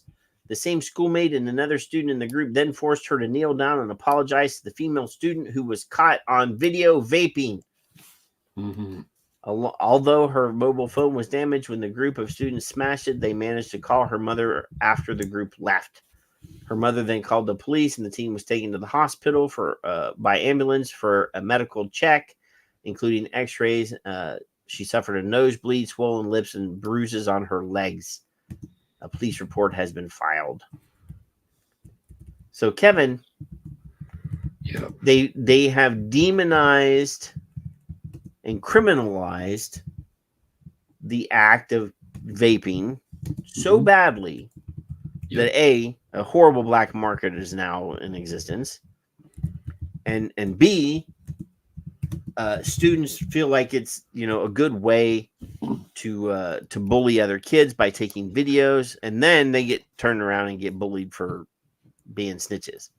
Yeah. So this is all because they have decided to ban something for no reason, because they don't like other people having fun. Now, secondary school children shouldn't be vaping. But I don't like it, so nobody should do it. Yeah. Well, what you're doing offends me, so therefore you have to stop. I just put it in the chat. I've told you before with Janice, I've changed some wording. Well, it's cold isn't the same as I'm cold. It's not. It doesn't seem that way when you're normally going to speak, but I'm cold meaning me. It's cold meaning everybody. So the comfort level is different for everybody, or the liking or disliking of whatever substance or whatever. I don't like tea without sugar. I don't like just plain tea. You may. I don't know. I have no idea, and I don't care how you like it. You do you. Fuck off. That's it. It's okay. So, Kev, we have to talk to Richard and any of our other UK friends, because we have yet another story here from the UK. This is again by the Sun, who appears to love to publish stories about spontaneous pneumothoraxes, Kevin. Oh, it happened again? All right. Yeah. This kid says he was gasping for breath. Boy 16 in the intensive care with a collapsed lung and coughing up blood from puffing a 3-pound tutti frutti vape after school. 3 pound? Is that what you said? Well, that's 3 pounds. That's not $3. This is the UK. I thought you meant this thing. So that's a British pound sterling. Oh, good. I'm trying to channel your. They don't use dollars; they use pounds. A schoolboy was rushed to the hospital after vaping left him unable to breathe and coughing up blood, Kevin. Nathan Chesworth, 16, was studying for his GSCEs, whatever that is. I think that's their like college, like the ACTs or the SATs or whatever, when he began suffering from a bad cough. Huh. And you know, we know for a fact that young men with very slight builds and concave chests tend to develop pneumothoraxes, Kevin. Yeah. All without vaping or smoking. Yeah. After multiple trips to the GP, the boy from Manchester was given antibiotics for a chest infection, but just days after taking them, he began coughing up blood. Over the next few days, the team became lethargic, began to be unable to get out of bed, and was noticeably losing weight. He looked dreadful. His mom says his mom, Rebecca. It's all right. Rebecca. Okay. Chesworth. Sounds like a Beatles song. He wasn't eating. He wasn't drinking. The night before he was meant to go back to school in January, the avid cricket player's lung collapsed while he was climbing stairs, leaving him unable to breathe. They call that a spontaneous pneumothorax. And Richard says that's a made-up name. I do not doubt it, because over here it says Rebecca. Popcorn lung is in my ear. It says Rebecca here, but up here it says Rebecca. Yeah, well, see. Petrified Rebecca, 44, who works as a ward clerk, immediately called the out of hours GP and drove him straight to A&E at Royal Albert Edward Infirmary in Wigan. I thought he was at school. No, he couldn't go to school, Kevin. Oh, all right. I work in a hospital, so I've seen people being really poorly, she said. I think I probably knew a little bit too much. After doing an x-ray, doctors discovered he had a pneumothorax, a condition when air becomes trapped in the space between the lungs and the chest wall that can cause the lung. You know, all you have to do, Kevin, is to find a hollow tube like a pen. Big pen, yeah. Jam that into his pleural cavity, and as that air comes out, his lung will reinflate. Chest tube. Yeah. Nathan stayed in the children's ward for 4 days after having a tube. A tube interested into his lung to drain. That's not true. Did you say what? Say that again. He had a tube interested to drink. Tube. Look, interested. Look, interested to drain into his lung to drain away any fluid in order to re-aspirate the lung. Hold on, Zippy. We got a tube that's very interested in helping you. Exactly. These British people, I thought they were supposed to be the experts on this language. Oh my God. Not long after, the teen went back to the hospital as his other lung collapsed, and from there he was referred to Withamshaw Hospital, where he admitted to his mom that he had been vaping. I think Tahir is a ghostwriter on this. I don't know. I mean, all they have to do is get Grammarly or something to fix their grammar. I mean, it's pretty easy. Even I've used Grammar, whatever the fuck it was called. I have Grammarly on my computer because my wife uses my computer to write academic papers for her school. And it even tells me when my tweets are wrong, but sometimes I forget to look at what and then I tweet, and then I have to use my blue check mark to fix my tweet. My high school English was very high graded, but I'm still stupid. You know? Yeah, that's true. So, I do not disagree with you. Rebecca, a mom of two, straight away said, "This is what happens when people vape. I've seen so many cases like this. Many cases, Kevin. Thousands, probably, at least. There's an epidemic of pneumothoraxes in the UK. There must be. In fact, they're probably just poking at people that Richard look like probably gets one every 5 minutes. They're so common. She added, Nathan told me, and he shocked me. He showed me everything he had. I couldn't believe it. I was in total shock. He admitted that he had been buying and Kevin, I'm going to say 3 pounds, but you know, if I say pounds in your head, I gotta say, you can say $3 if you yes, want. dollars. Yeah. Tutti frutti flavored vapes after school while wearing his school uniform. I swear to God, we're on current affairs sometimes. I swear to God. Well, it is the Sun. It is Some not of this shit is just so fucking badly but written. Kevin, I promise even I could do better. I'm not going to read the rest of this, but it's thank God. This news, the Sun. I promise you, every month they publish a spontaneous pneumothorax story, and It's they like blame the it on Inquirer. vaping every month. Or the one where the woman said that her lungs were like barbecued. Remember that one? Yeah. Same news site. I guess I always think of the quote. Somebody told me this years ago. A well-read man, obviously, is way smarter than I was. Said that the average, at the time, this is the 80s, the average person's educational level to read the paper was like 5th grade, and I'm like, really? I never knew that. Like, what? Mm-hmm. So yeah, know your audience, I guess, is the theory. Raj coming in there, just sneaking on in there with that comment. But I think he's been here. I just noticed him again. That's all.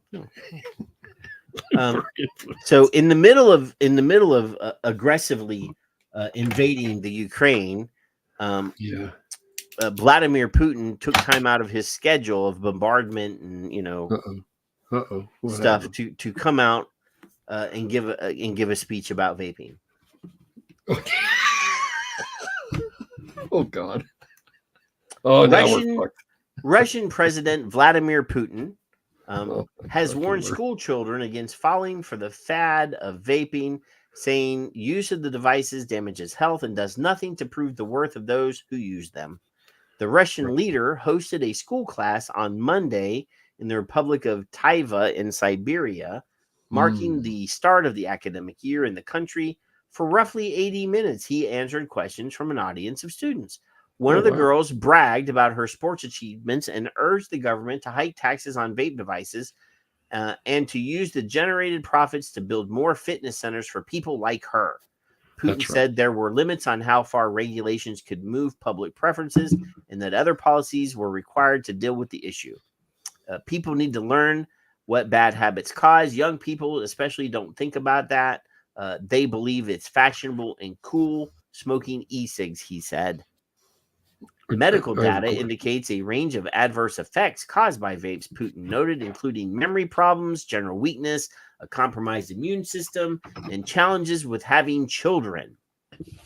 Studies consistently show the benefits of sports and physical activity, including for cognitive functions. Taking first place in a sport, that is cool. It requires commitment, strength of will, discipline, and self-improvement, the president added. Whereas if you manage to get an e-cigarette that doesn't prove much, what's the big deal? Yeah. As for taxation and other measures, at a certain point, an attempt to regulate something out of existence simply pushes people underground, as the USR learned the hard way with its attempts to reduce alcohol consumption by eradicating wineries. Putin said addicts switched to moonshine and various surrogates, and death skyrocketed, he explained. So he already realizes that you shouldn't ban it. Smart man. In July, Health Minister Tatiana Golikova boasted that in the past 15 years, alcohol consumption has significantly decreased in Russia from 14 liters per capita in 2009 to just over 8 liters today. Progress has also been made with tobacco products, including vapes, with the share of habitual smokers dropping from 40% to less than 19%, she reported. So in the middle of all of the hubbub, Putin had time to educate children about the dangers of not being physically active. And, he's able to govern the world. He's got his priorities going there, Kevin. I mean, invade your neighbor,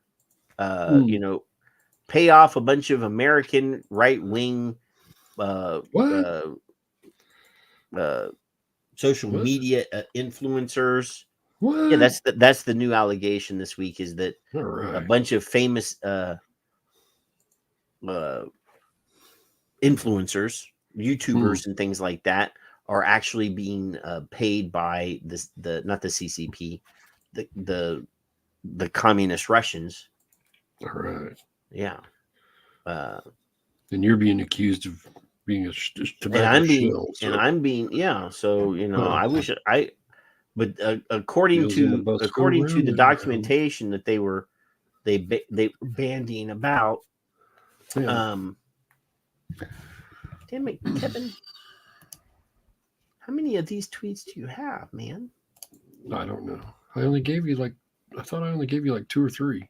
No, you gave me 3, and then you sent me 3 more. I didn't remember giving you 3 earlier. But one of these you already sent. One of these. Okay.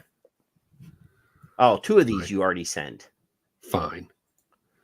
Okay, so you do you. I don't care. Is it time? What? What are you talking about? Kitty. Time for what?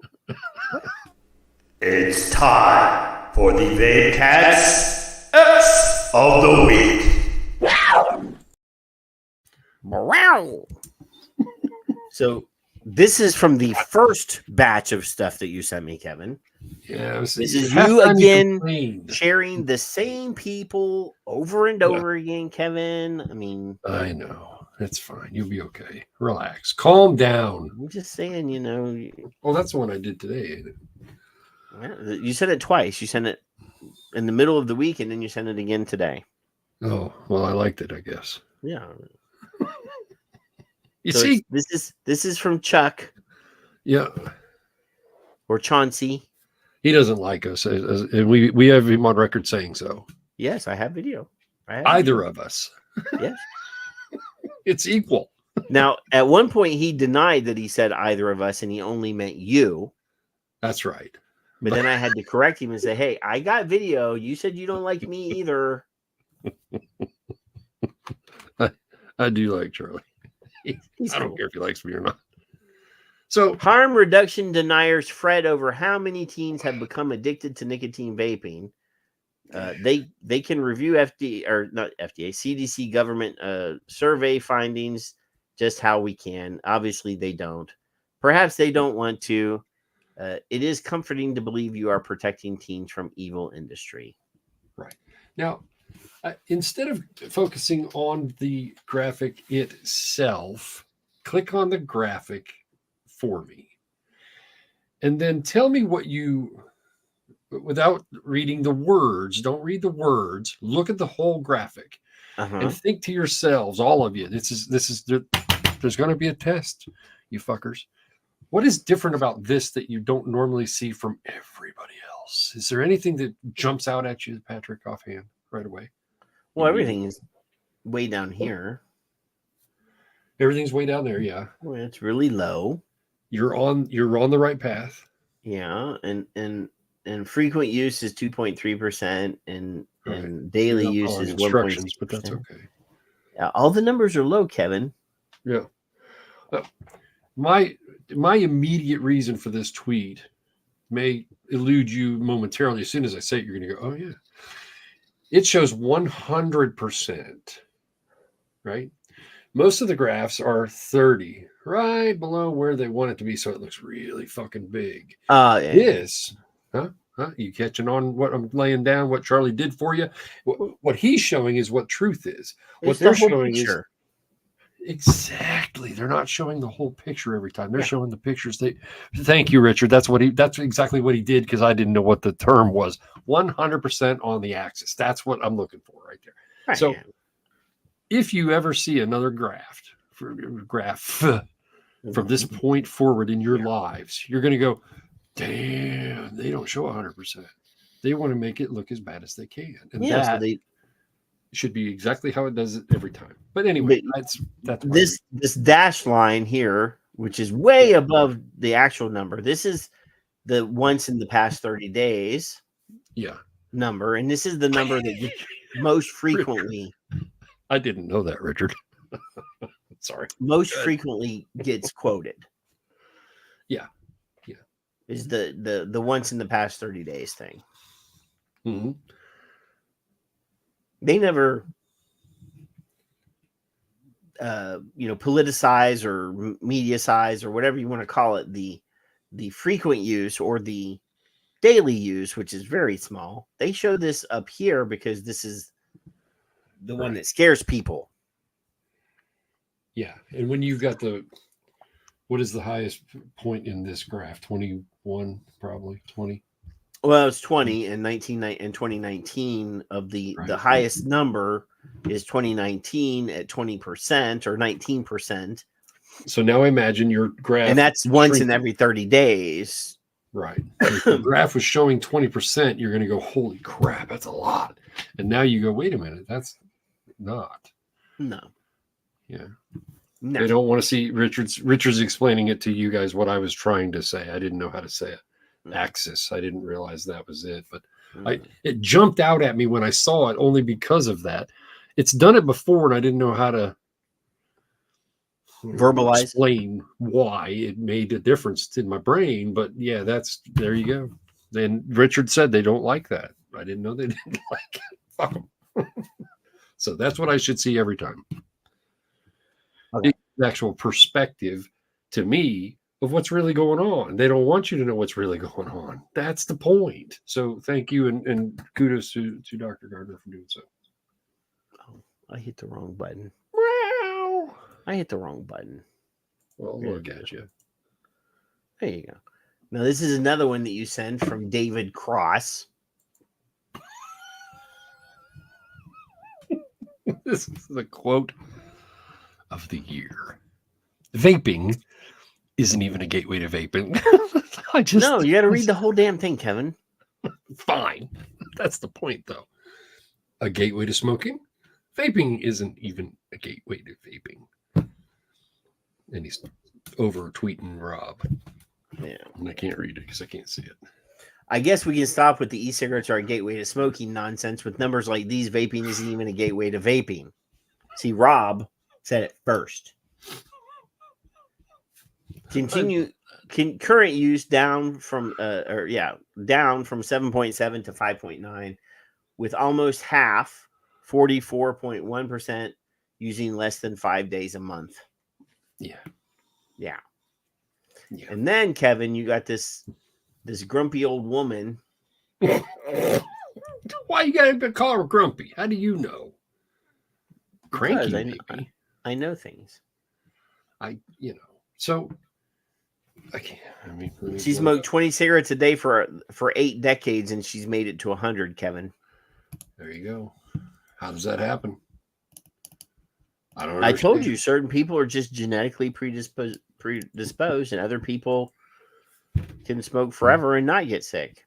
She's the other half, isn't she? And she looked happy.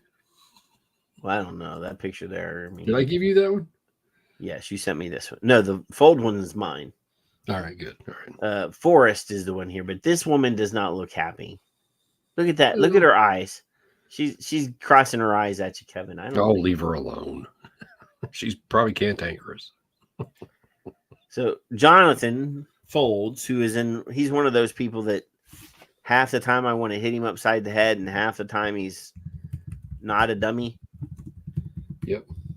He's retweeting a JAMA article here. It says access to e-cigarettes in commonly preferred flavors has the potential to enhance the effects of a nicotine reduction policy on cigarette smoking in populations who are at greatest risk for smoking and associated harm. Now, he is retweeting a stupid chart from a VLNC nonsense, but well, yeah, it turns out access make them work.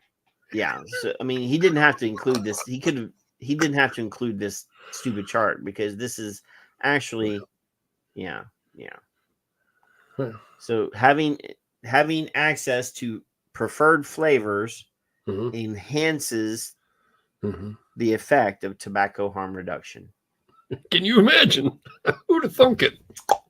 Us. Oh, that's right. We've been saying that for a while. Yeah. So I have one here from European Tobacco Harm Reduction Advocates. Mm-hmm. Many participants use nicotine to cope with anxiety and stress. Participants told us that vapes were just as effective as cigarettes in this regard. Mm-hmm. For the record, that's one of our friends, just so you know. Let the record show. Who's our friend? The European. Oh, well, yeah, European Tobacco Harm Reduction Advocates. Ethro, they're not idiots. Well, I show Charlie, and you want to give me a little bit of shit. But I do. I often really show Ethro? You just did. No. I just want the record to be clear. That's all. So then I have one here from a stranger, Kevin. Oh, okay. This is from Filet Fish Enjoyer. Oh, that all by itself is good.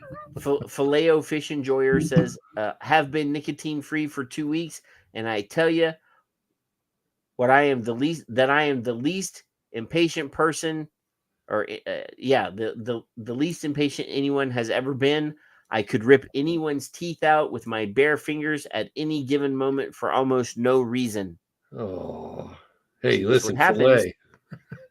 This is what happens when you quit nicotine. I promise you, if you go back on, if you get yourself some nicotine, it will help you. Put the fish down for a minute and grab yourself a vape or a patch or something. For God's sake, don't rip people's teeth out. Sounds all familiar. right. So I got one here, Kevin. This is from Tim. Yeah. And Tim says, in reality, it's the WHO position. Their message obviously succeeded. Sadly, only combustible cigarettes are fully legal and available everywhere. But any alternative delivery device for nicotine use, other than abstaining, will be unavailable directly because of the WHO stance. Thank you, WHO. And this was actually in response to a tweet from Respect Vapors, saying vaping is less harmful than smoking, ! Shockingly, it was revealed in a recent Ipsos study that 79% of Irish people thought it was as or more harmful than smoking. We need to spread the word and make sure people know that vaping saves lives. We should. I think we should work on that, Patrick. Maybe we should do a show every week or something. Maybe we should dedicate some time. But Kevin, to hear, we'll say that we're doing this for the betterment of our wallets, that we are tobacco industry stooges. I'm about 35 times behind on telling Tahir to kiss my ass. That's about what Tahir will say. So, if we dedicate our time to this and do this, I didn't see that nobody would do this that's not getting a paycheck. Did you at least invite him on yet? He's been invited on. Well, I mean, I pointed at you even. He doesn't even have a spine. He would never come on, Kevin. That's what I wanted you to do. I've invited him on before. I'm not wasting more time. It's like Chapman. Simon Chapman's been invited. The Surgeon General has been invited. Kevin, the only politician that ever agreed to come on our show was Senator Holly Hughes from acting politician, right? Yeah. From Australia. Right. We've had a couple candidates. And then we got written about in the Australian version of the Wall Street Journal. Yeah, we're global people. You know that? You guys are a part of that. That's because we're important. I'm surprised they didn't call us like right-wing nut job podcasters. Well, don't get us started. Oh, you'll love this one, Kevin. I bet. I'm sure. Let me rub it a little bit. Confident. Rub it. I've rubbed it. This is what happens when you criminalize something and you create black markets. This says children used as vape mules in County Durham schools by gangs. County Durham schools. Yeah, I'm thinking this is the UK because we don't say County Durham. We would say Durham County. All right. Yeah. Organized crime groups are using youth vape addiction to lure children into county lines drug operations, a detective told the Northern Echo. The sale of illegal vapes goes hand in hand with organized crime, drug dealing, and money laundering, and worrying trends show significant numbers are becoming addicted to nicotine, with vape addiction leading children into the criminal world. Illegal vapes, often given to children by gangs and drug dealers, are then being sold in school playgrounds by children, exploited, used as drug or vape mules, Kevin. Man. Yeah. So DC Jonathan Keenan from Durham Constabulary said, "We've identified that the illegal vape market is the first rung in the ladder of county lines drug operations. In discussions about it with us, the Home Office has said that they also consider illegal vapes to be the first step down the road of organized crime." Huh. They're not using heroin; they're using vapes. Okay, all right. But it's the kids that are they're selling. They're giving the kids the vapes to sell to other kids, Kevin. Well, sure. Here, you get 3, and then you got to give me all the money for the rest. That's what it is. Yeah. Or we'll beat your ass. No, these are organized crime gang that will kill you. They'll just kill your mom. Will kill your dad. You know. That's right. When a child gets caught, it's a way to test children. They will dob the gang in. Right. Well, that's what public health wants. This is an example of what public health and tobacco control experts want. This is what they enjoy. Oh, I want to. Speaking of, I need. So they can go. See, told you. This is what we warned you about. You create the problem to try to fix the problem, and then you can't. And then you are always employed. I love that. My plumber's been here 46 times fixing my fucking toilet, but I keep calling him back. Well, you need a new plumber then, Kevin. Oh, that's what I think about the public health field. Most of them, including you, Ruth.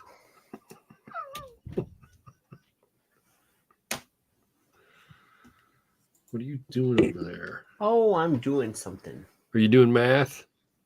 No. Someone don't know how to use quotation marks. If we were the grammar police, we'd be here all damn night, Steve. The dream police. Oh no, we're not doing that. We're not doing grammar. Really bad grammar over the years. I guess I just need to look in my profile instead of including my own. Sometimes a fancy search, Kevin. Did you see the rodent?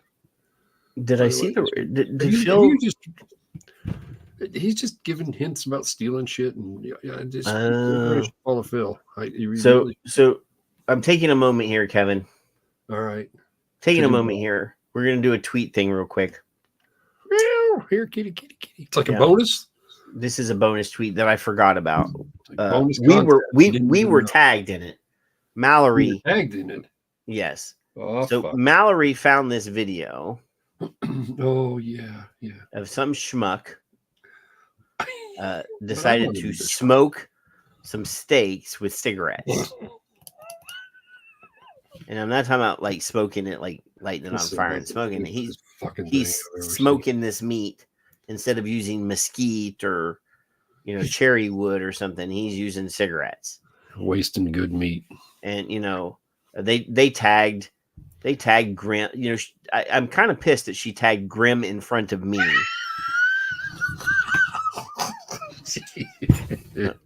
I'm just saying, I should be given priority on these. Oh Lord! And then John Tricali, and then Hunky. You should always tag everybody else in front of Patrick from now on. That's the rule. So Grim first responded, "Yeah, this is a big what the fuck." And then I said, I fail to see any scientific value to this other than to let cannibals know that people who smoke taste bad. And then Richard replied, "No need. As a 60 a day cigarette smoker, I could have told you the stuff I cough up didn't taste good." So yeah, this guy is, he smokes a couple pieces of meat with 500 cigarettes, and he says it tastes horrible. I mean, It doesn't take like a rocket scientist to figure that shit out. Yeah. What exactly would you expect, dumbass? Whoever that is. Well, I don't. So some internet moron influencer person, you know. Okay. That's actually not the tweet that I was looking for, though. Oh, I spell MORON, moron. Mr. Steve. Yeah. So, speaking of dumbasses, Kevin. Well, there are some. We point them out Friday nights. I actually I made a mistake and I responded to one of Tahir's tweets. You made a mistake. Note that in the record first. So it says here, New Zealand finally realizing it's time for the government to act. Just like Australia, dodgy vape shops and tobacconists sprouting like weeds around schools, targeting kids and candy vapes. How anyone could have been fooled on the real motives of this predatory industry is beyond me. So I said, New Zealand doesn't want to import the Aussie strategies that fostered the birth of a violent cartel like black market. It's simple. You don't want kids to buy vaping stuff. Enforce the laws you have. Making more restrictions will not solve the problem. You have an enforcement problem. And then I actually linked to a YouTube video showing a convenience store being firebombed by tobacco black market people. Pretty popular right now. Yeah. Yeah. So, yeah, Chapel Street in the firing line as Melbourne's underworld tobacco war reignites. So, because he was saying that New Zealand needed to follow the lead of Australia. Oh yeah, they're doing well. That's what I've heard. Yeah. So, that link actually goes to this video from 3 months ago. Where a tobacco, on Chapel Street, the people are firebombing, cigarette outlets. No sound. Still no sound. Is there no sound? There's no sound. Well, either way, when I hear the words "protect the children," my expectation is that you fuckers who want to protect the children should bear arms in front of the cigarette company store, or whatever store it is, and keep them from coming in. Isn't that your fucking job? Protect the children. So this is what Tahir wants. Chapel Street has been dragged into the tobacco turf war again with a firebomb attack on a convenience store. It wasn't the only casualty. The nightclub above it paid a heavy price as it became collateral damage in the underworld stoush. For more than 2 minutes, the arsonists tried to smash their way in, kicking at the front door of the Chapel Street convenience store, using a weapon to shatter the glass. If Australia had guns, they could have just shot the glass with one bullet and then walked in. Well, I mean, these criminals in Australia they need to stop upsetting our friends. They need to update, they need to up their game. But this type of crap is what Tahir is trying to get New Zealand to do. And that moron in the UK that we just read about a while ago. What do you think is going to happen if you outlaw something, you make something prescription only? People are going to be breaking into the pharmacies to get to their neck. Do not want to slight any of our friends, so someone can correct me if I'm wrong. Please do.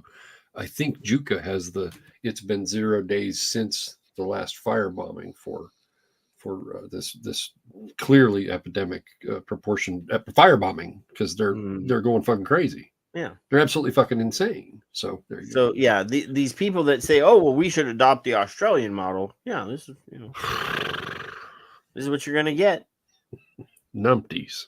Is that the word? The cartels are gonna take over. They're gonna criminalize. You've criminalized it now. You've turned regular people who just didn't want to smoke anymore into criminals. And how does this help harm reduction? How does this help people? They don't care about harm reduction, Kevin. Oh, that's right. I know for a fact there's a tweet somewhere from your favorite friend Tahir that we were just showing that he says there's no such thing as tobacco harm reduction. So right. Well, because I can't so yeah, figure out how he still can talk with his head so far up his ass. But the cartels are turning kids into Pippa dealers. Yeah, dealers, Kevin. That's a mess. It's a terrible, terrible mess. It just is. So this is also one that you sent. Maybe you might. I think you might. I'll tell you. I don't even like you enough to lie. You may or may not have sent this one. Let me rub it a little bit. Oh, you know what you did. I remember now. That's fine. This is from the CDC. Hey, we're still meowing, by the way. No, we're done meowing. Oh, we're done meowing. Okay. We did like 8 tweets now. All right. So I don't know. I've got a lot of mixed emotions on this, and I'll take Michelle's word. I'm going numb. I didn't expect to see much of a drop. I really honestly did not think there would be much of a drop, because now school's back in session. It's been back in session in full force for a couple of years. So it again has dropped. They didn't release the smoking. They've been sitting on their ass with this thing for a month to try to figure out how to word it. Now, when you get to the graphic, the tweet, if you link this, most of you've probably already seen it, it actually shows that they were using real numbers and they weren't trying to fuck around as much as I thought they would, because I don't think they have much choice left. But below is my point of this whole thing. The investigation word and the outcome part. Now, first of all, these are anecdotal answers. First of all and foremost, wait a minute, let me get my fucking... They're anecdotal answers from little shits that are brain-addled. Keep that in mind. Next, it says at the very, very end, and they're extrapolated numbers, by the way, just so you know, you fuckers. If you don't know, they're extrapolated. So this activity, Patrick's over there just snickering, this activity was reviewed by CDC, deemed not research. So, Patrick, since 2018, because Juka sent me something else, if this is deemed not research, how can politicians manipulate not research into laws that take the rights away from adults? I'm just asking a question. It's a rhetorical question. Because so what I want, where do you get this idea, Kevin, that these numbers were extrapolated and not collected as data? Well, they collect 243 schools or whatever it is. Yeah. And then they say it's a national average. So they're extrapolating the little number into the full first number, right? It's more like a projection. All right. So they take a sample pool. They take a sample pool of a certain number of kids, and they say, well, this is a big enough average, big enough pool size. Yeah. That we would say these are average students in average locations. Okay. And then, make but all surveys that don't survey the total, right, would be extrapolated then. Okay. So to get the only way, Kevin, to get a real response is if they studied, if they made every kid in America, right, filled out their survey.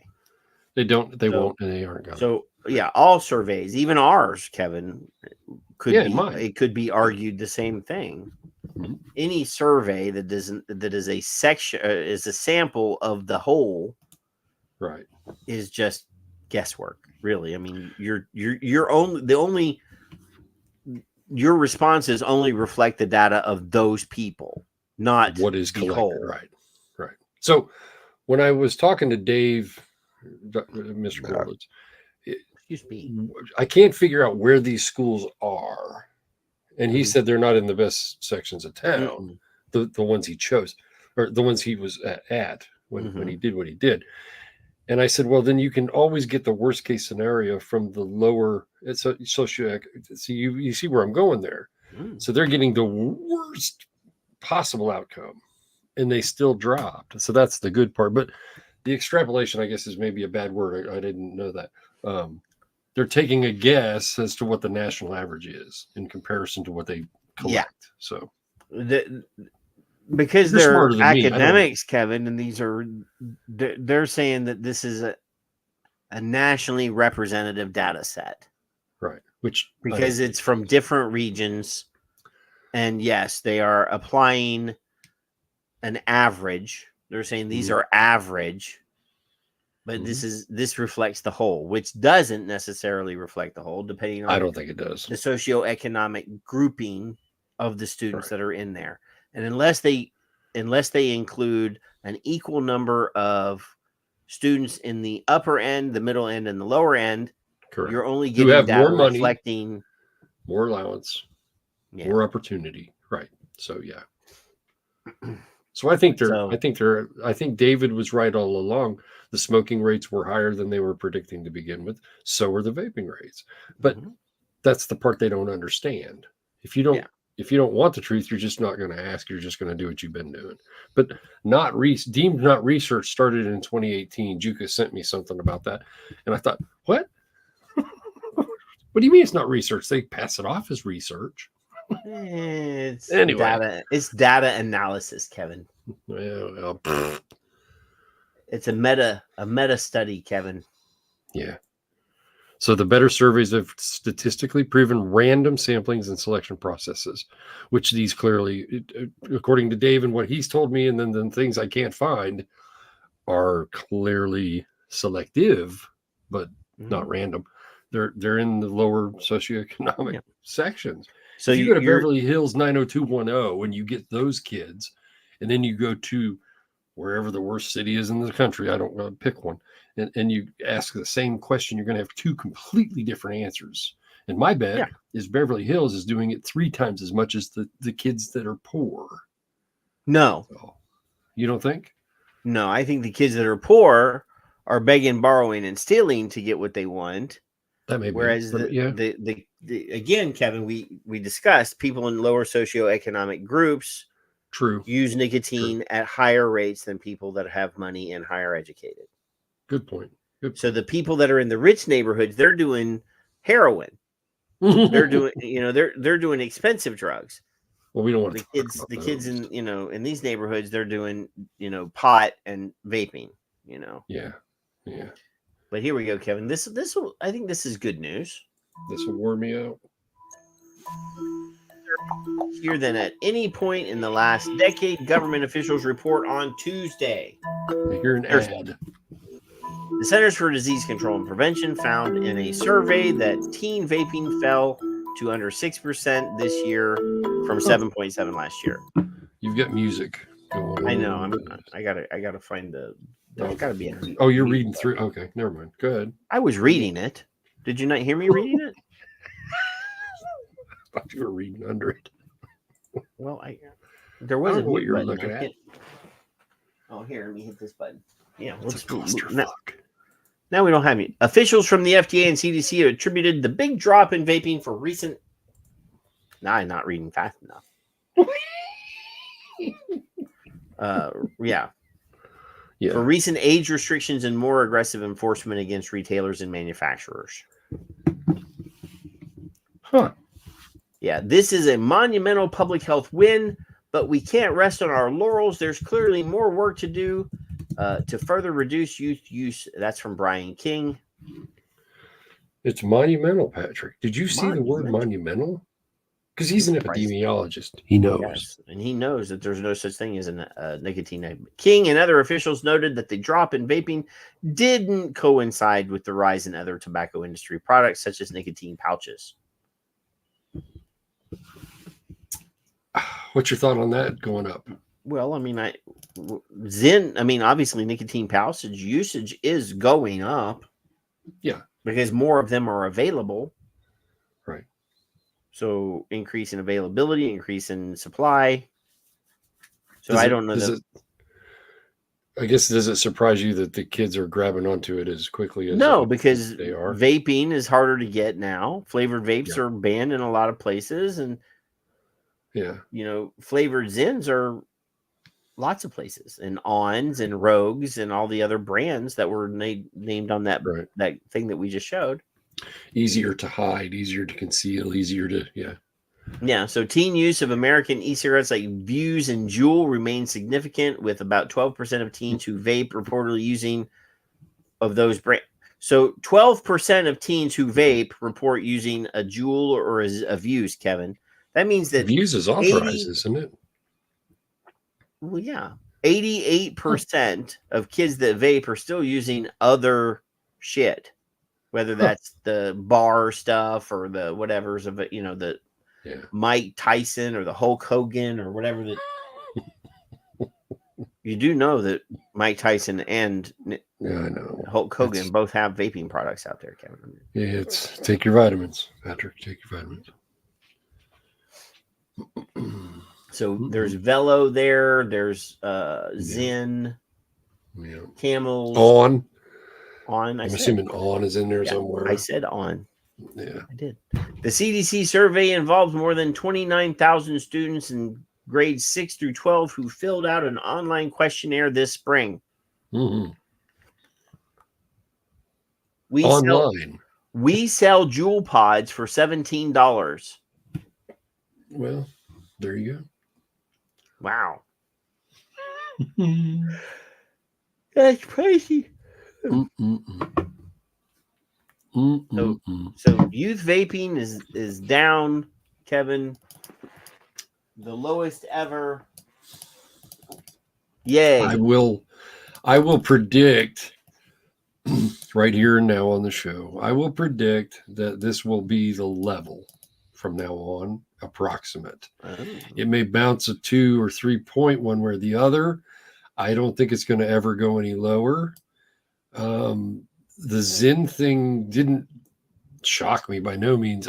I don't see it going extreme, but I think when you're asking 27,000 kids that feel that they have to do what they're supposed to do on their little survey that they're doing, and they got to answer a question, then they see all these names in there and they go, well, I got to pick one. So I think that's the weird part of the survey. There's no way really you can guarantee a right answer. I'm skipping right to this one, Kevin. We have a couple other pieces that we've covered some of this stuff before. I'm not going to show it, but there is a proposed ban in Alabama of vaping in all public places because a politician was somewhere and somebody was vaping and he smelled fruity stuff and he doesn't like that. No. But we're not going to. We're going straight to your favorite Canadian that lives in Australia, Kevin. Uh-oh. Is it Becky? It's Becky. Oh, I'm all smitten with this crazy beep, beep, beep, beep, beep, beep, beep. She looks like she's been smoking something here. Look at her eyes right there. She likes Kit Kats, by the way, just so you know. I didn't know if you knew that.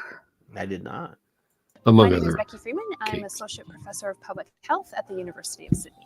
I run a study called Generation Vape, where we talk to thousands of young people from all across Australia. When you initially try a vape, it can be kind of deceiving how harmful they are. The high amounts of nicotine in that product can high amounts of nicotine, Kevin. High amounts. Actually make you feel really nauseous. So that can be. And they make you feel nauseous. Why would anybody vape if they make you feel nauseous? Yeah, I still remember that really immediate acute effects. We also know that nicotine is really poisonous. In terms of longer term. Poisonous, Kevin. Oh my God. We're going to die. Impacts on lung health. We do know that they result in difficulty in breathing for some people, that they can feel that their lungs just aren't working like they did before they started vaping. We also know that nicotine addiction is also linked to depression. The real benefit of she put the cart in front of the horse, Kevin. Quitting is being able to feel normal and right in yourself without having vapes and nicotines in your system. And there's no right or wrong way to go about quitting. I think some people think, But it's even more addictive than heroin, Kevin. So I mean, there's no right or wrong way. Huh. Well, I used to hear that about cigarettes, but then all of a sudden somebody invented this thing, and then I did that, and they didn't like that. But there was never a right or wrong way to quit smoking ever until about 15 years ago. Quit or die, Kevin. That's the you know. So she's full of shit. Dan says he should be dead. Yeah. Dan. Yeah. Dan's been trolling us, hasn't he? He's been sitting there. The secret recipe, you know, what's the hack to being able to quit vaping? And the secret is you've got to make that quit attempt and find out what's going to work best for you. There's actually a real broad range of supports available for you. So everything from the My Quit Buddy app that you can download. An app. An app, Patrick. Could you fucking Christ? Look at that, an app. Oh, tell me more. Tell me more, Becky. It's an app. It's as addictive as heroin, Kevin, but there's an app. To calling the Quit line, accessing the Quit Hub online, talking to friends and family, going and seeing a trusted doctor or speaking to a nurse. You could even go to a pharmacy and speak to someone. So there's a real range of supports out there. Make that quit attempt and keep making quit attempts until you're successful. You don't have to be successful on the first go. It might take you 2, 3, 4 times, but seek out that support. Trying. And well, that's still 2, 3, 4 times is, you know. So here's what my takeaway is 15 years ago. Boy, I guess I should again. Here's my takeaway now. Oh, you want me to call other people so they'll bully me because of the bullshit you've fed them all these years, and you just want me to keep trying until I can fucking eventually do it? Fuck off. There you go. That's See, Richard says, here, I'll put it here so I can cover your face. I feel normal when I vape. I have to take amphetamines and benzodiazepines, and that doesn't work as well. And he says he prefers nicotine over 2 prescription drugs that are also addictive. Yes. Yeah. This does the same as that? And benzos and amphetamines, they change your... Dan. We're going to lose Dan. Oh, shit, we're losing Dan already. Yeah. You know, those drugs really do affect the way that you think. They affect the way you act. They affect the way that I mean, yeah. You know what happens to your son when he doesn't take his meds properly? It's not pretty. And you ask him how they make him feel, Kevin. Mm-hmm. Yeah. And never give up giving up. Never give up. Never quit quitting. Just keep trying. Mm-hmm. You fuck. I can always have a job. Benzos, they fill your head with they muffle everything, Kevin. Blunting. Yep. Gotcha. Yeah. Dan, I'm sorry to see you go. I wish you well. We will attend his funeral. You know, he's should be dead by now, and you know he's got the app. He'll be fine. Well, hope. There's hope. There's a QR code. Yeah, you can download an app or go to a website or talk to people on the phone or go to a pharmacist who absolutely will not help you. I've suggested, and I probably should do it and record it. Just I don't know how to do that on my phone, but call a quit line or one of these fuckers. Call Becky for all I care and say, listen, what are your suggestions? Could you break down each success rate for each thing you've just given me? Is it 15%, 100%? That's why she said it could take up to 4 or 5 times, Kevin. All I want to know is the success of each one, period. So Nicorette wouldn't even tell me. They said, call us for personalized experience because they don't know. So I rephrased the question. Kevin, what? We're gonna slide over to the Rumbles. And we got a couple other pieces here that we're gonna talk about, and then we're gonna go home. We're gonna go to bed. Dan, but I'm gonna peer pressure Dan as much as possible, because just say no, Dan. Don't feed into Becky's bullshit. I'm glad we're all adults. Just allegedly. To the rumbles we go. Well, I hope. Yeah, I'm gonna play a video piece. I'm gonna go get I'm gonna put water in my can here. You're gonna go get coffee. I am. We'll be back in about 3 minutes, 4 minutes, 5 minutes, somewhere around there. Love you guys. We'll go for the rumbles. I put the link in the chat. Go. Head over there.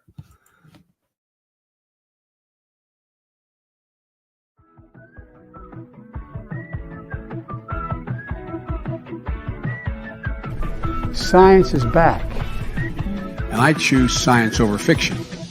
And so if the science is demonstrated it's doing great damage, then I don't care what it does to a small business person who's selling this stuff. If it is damaging lungs, if it's causing the kind of damage that is said, and that study's not been fully done yet, if it turns out that it is, then I would eliminate it. I would make it, I would go after it in a hard way. I would make it broader, not just for he is. If we get asked a specific question by a teen, either a direct message to us or via social media about the relative harms of vaping versus cigarettes, we try to be as clear as possible that if your comparator is a cigarette, vaping is less harmful. In England, the Royal College of Physicians has apparently done a great deal of research on e-cigarettes, and they have actually found that compared to smoking cigarettes, the rate of damage from e-cigarettes is 5% of what it is from smoking traditional cigarettes. You